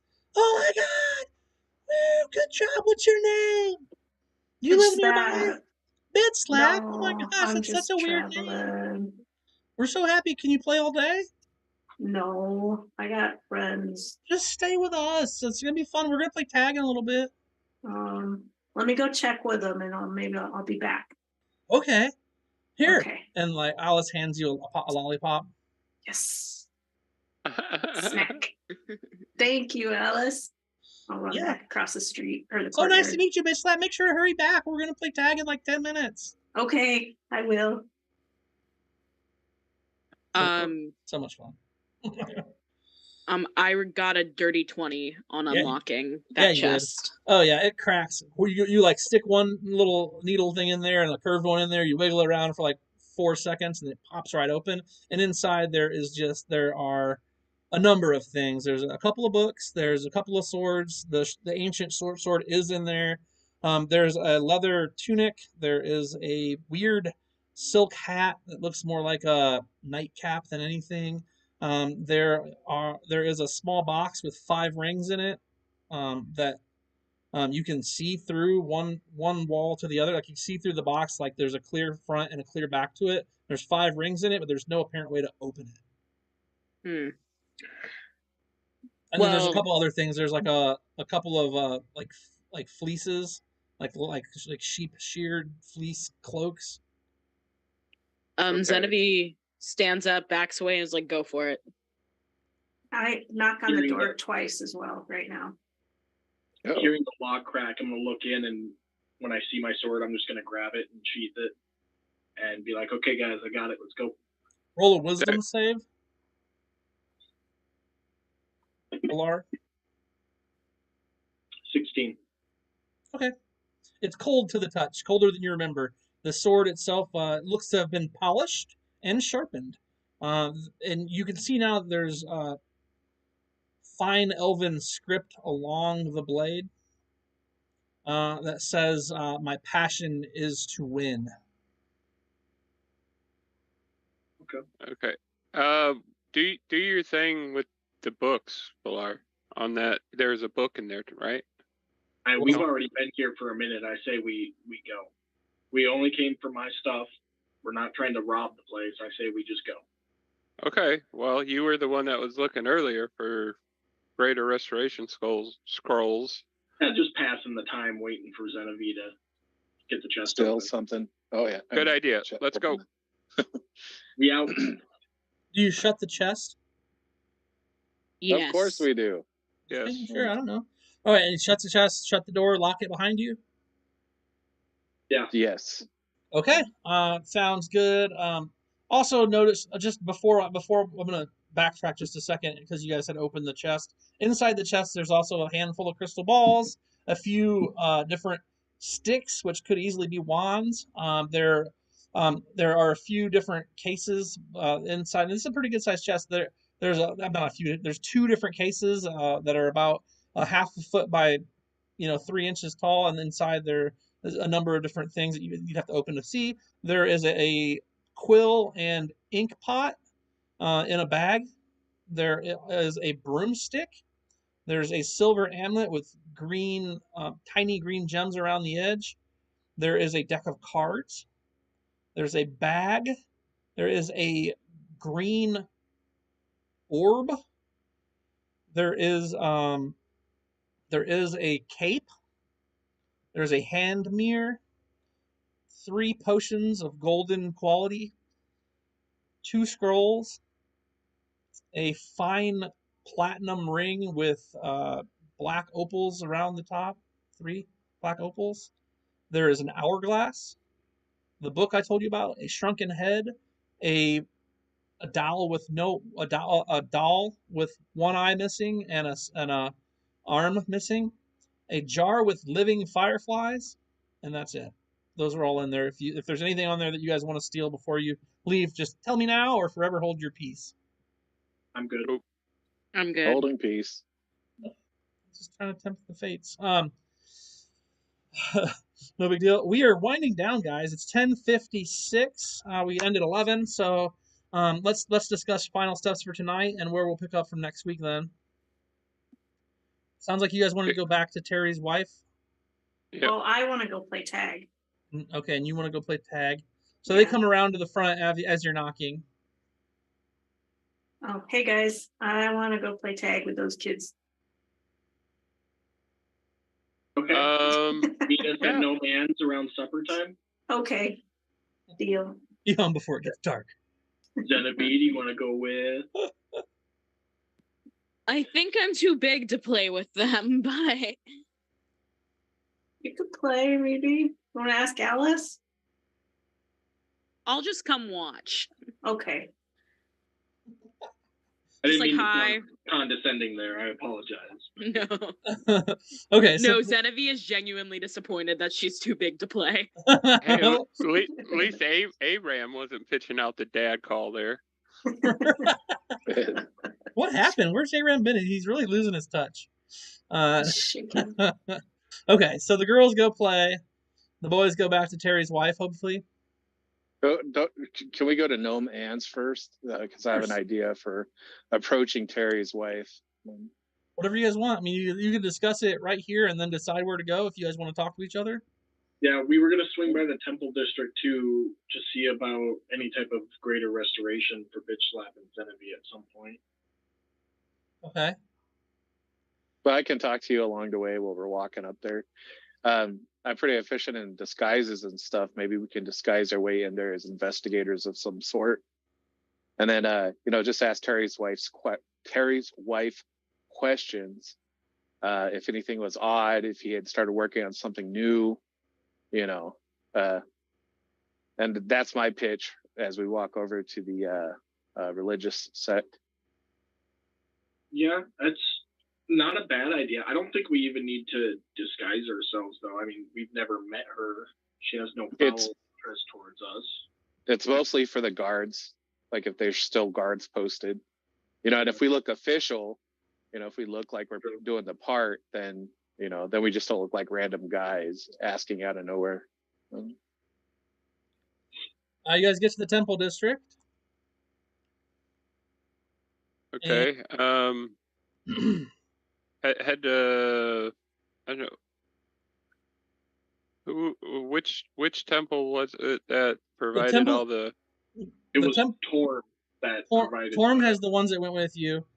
Okay. Paylor didn't, and then Lathander was the bureaucrats you guys met early in the campaign. Right. Okay, so why don't we check with Torm? We'll start there since they seem to be the most helpful of the three. All right, you guys go into there, and Cletus is there. He looks better than he has in a couple days. He sees you, and he gets a wide smile on his face. He's got kind of wide teeth, no gaps, but wide teeth, big beard. He smiles, says, "Ah!" And Cletus, of course, I believe he's a dwarf, wasn't he? Yes. Yeah, it was the priest. It was the regular priest that was the half elf. So Cletus, happy to see you, fellow adventurers. What job well met recently as we slayed the demons of such. Thank you for bringing it to our attention so that we can handle such evil atrocities. It's a sad day about our companions, but they went the way they wanted to in the midst of combat versus those that deserved what they were getting. What brings you to my temple? Great day indeed it was. Well met. Do you have? Before we get to that, sorry to interrupt. As we're doing introductions and greetings and whatnot, I do want to offer a donation to the temple of not much, but 43 gold for the services. Oh, this will be well received. So yes, here, and he takes it and hands it to a thin elven lady, who takes it, and she's got a shawl and like a headdress on, and you can't really even see her face besides her eyes. You're pretty sure she's elven just based on their angle and slant, like the almond shape of them. But she takes the gold and bows to each of you individually, and kind of steps back a couple paces before she turns, and continues inward, deeper into the temple. And Cletus is standing there, leaning against his maul. We are in search of a high level priest, possibly a cleric, who may be able to help us with a greater restoration spell. Do you have anybody here in the temple who could help us with that? She just walked that way. Eleonoris is the elven high priest of Torm. She would be able to do that. Unfortunately, that is an expensive ritual for us and for those of the faithful. If you'd like to have that done, there is $1,000 fee per casting. It does really wear on the caster, if you would. Okay, is there any way for us to earn favor with the temple in exchange? I will mention something to her to the effect of what you've already contributed to cleansing the world of evil. Perhaps she would cast one of the greater restoration spells for you to aid your party just due to your heroic deeds. But the temple can't work at a negative, and we have to maintain the order. And ever since the Lord of Blacktoon has instilled taxes on the churches, it's been harder to squeeze by. Before, we were able to help much more of the city and the poor and feed those that needed it and things. But ever since they enacted the religious tax on us, it's been a little tighter. So let me ask, hold tight, my fellow warriors. Of course. I mean, like I said, I understand that it's very taxing on your temple for such acts, but we're not exactly heavy in the coin purse, if you get my drift. Oh, I know. If we had the ability, I mean, my fallen companions, we would even raise them and bring them back to us, but they died in combat, as is Torm's desire, Torm's way. So I mean, it would be. Of course, but we, as you know, I mean, we are very well versed in adventuring and travels, so we could offer our services in exchange for less gold needed for these services. As I said, we do need a couple of them too, just to be clear. Sure, I will. As I said, I will talk to Eleonoris, and I will see if she can muster the strength to do one for my friends, for my battle brothers. How about we give you the night to give her the information and mull it over, and we'll check back in the morning to see where you guys are, because it is not going to hurt us to wait for an answer. Okay, well, I would say come back by evening prayer tonight and join us in the mass. And at the end of mass, if she is to do one, worthy parishioners, she might be inclined to help you as such. Is that agreeable to the rest of you? And I look back to the group. Yes. Okay. Okay. So it sounds like correct me if I'm wrong. It sounds like Bitch Slap is playing tag. Zenevie is watching parentally. Balar, Labolo, and Aram are trying to extort favor from the Temple of Torm's high priestess through their battle brother. Just to correct that, Aram is extorting. Balar and Labolo are watching. No, wait a minute. Not extorting, negotiating. Okay, all right. Well, you guys used the word extort. I just repeated it. I'm just here for you guys, So it sounds like the idea then is gather the girls and come back and hit the mass for evening mass here, which is a few hours away yet, 5 hours away. And then once you guys hit the mass afterwards, she may gift a single greater restoration to the party. Well, if we can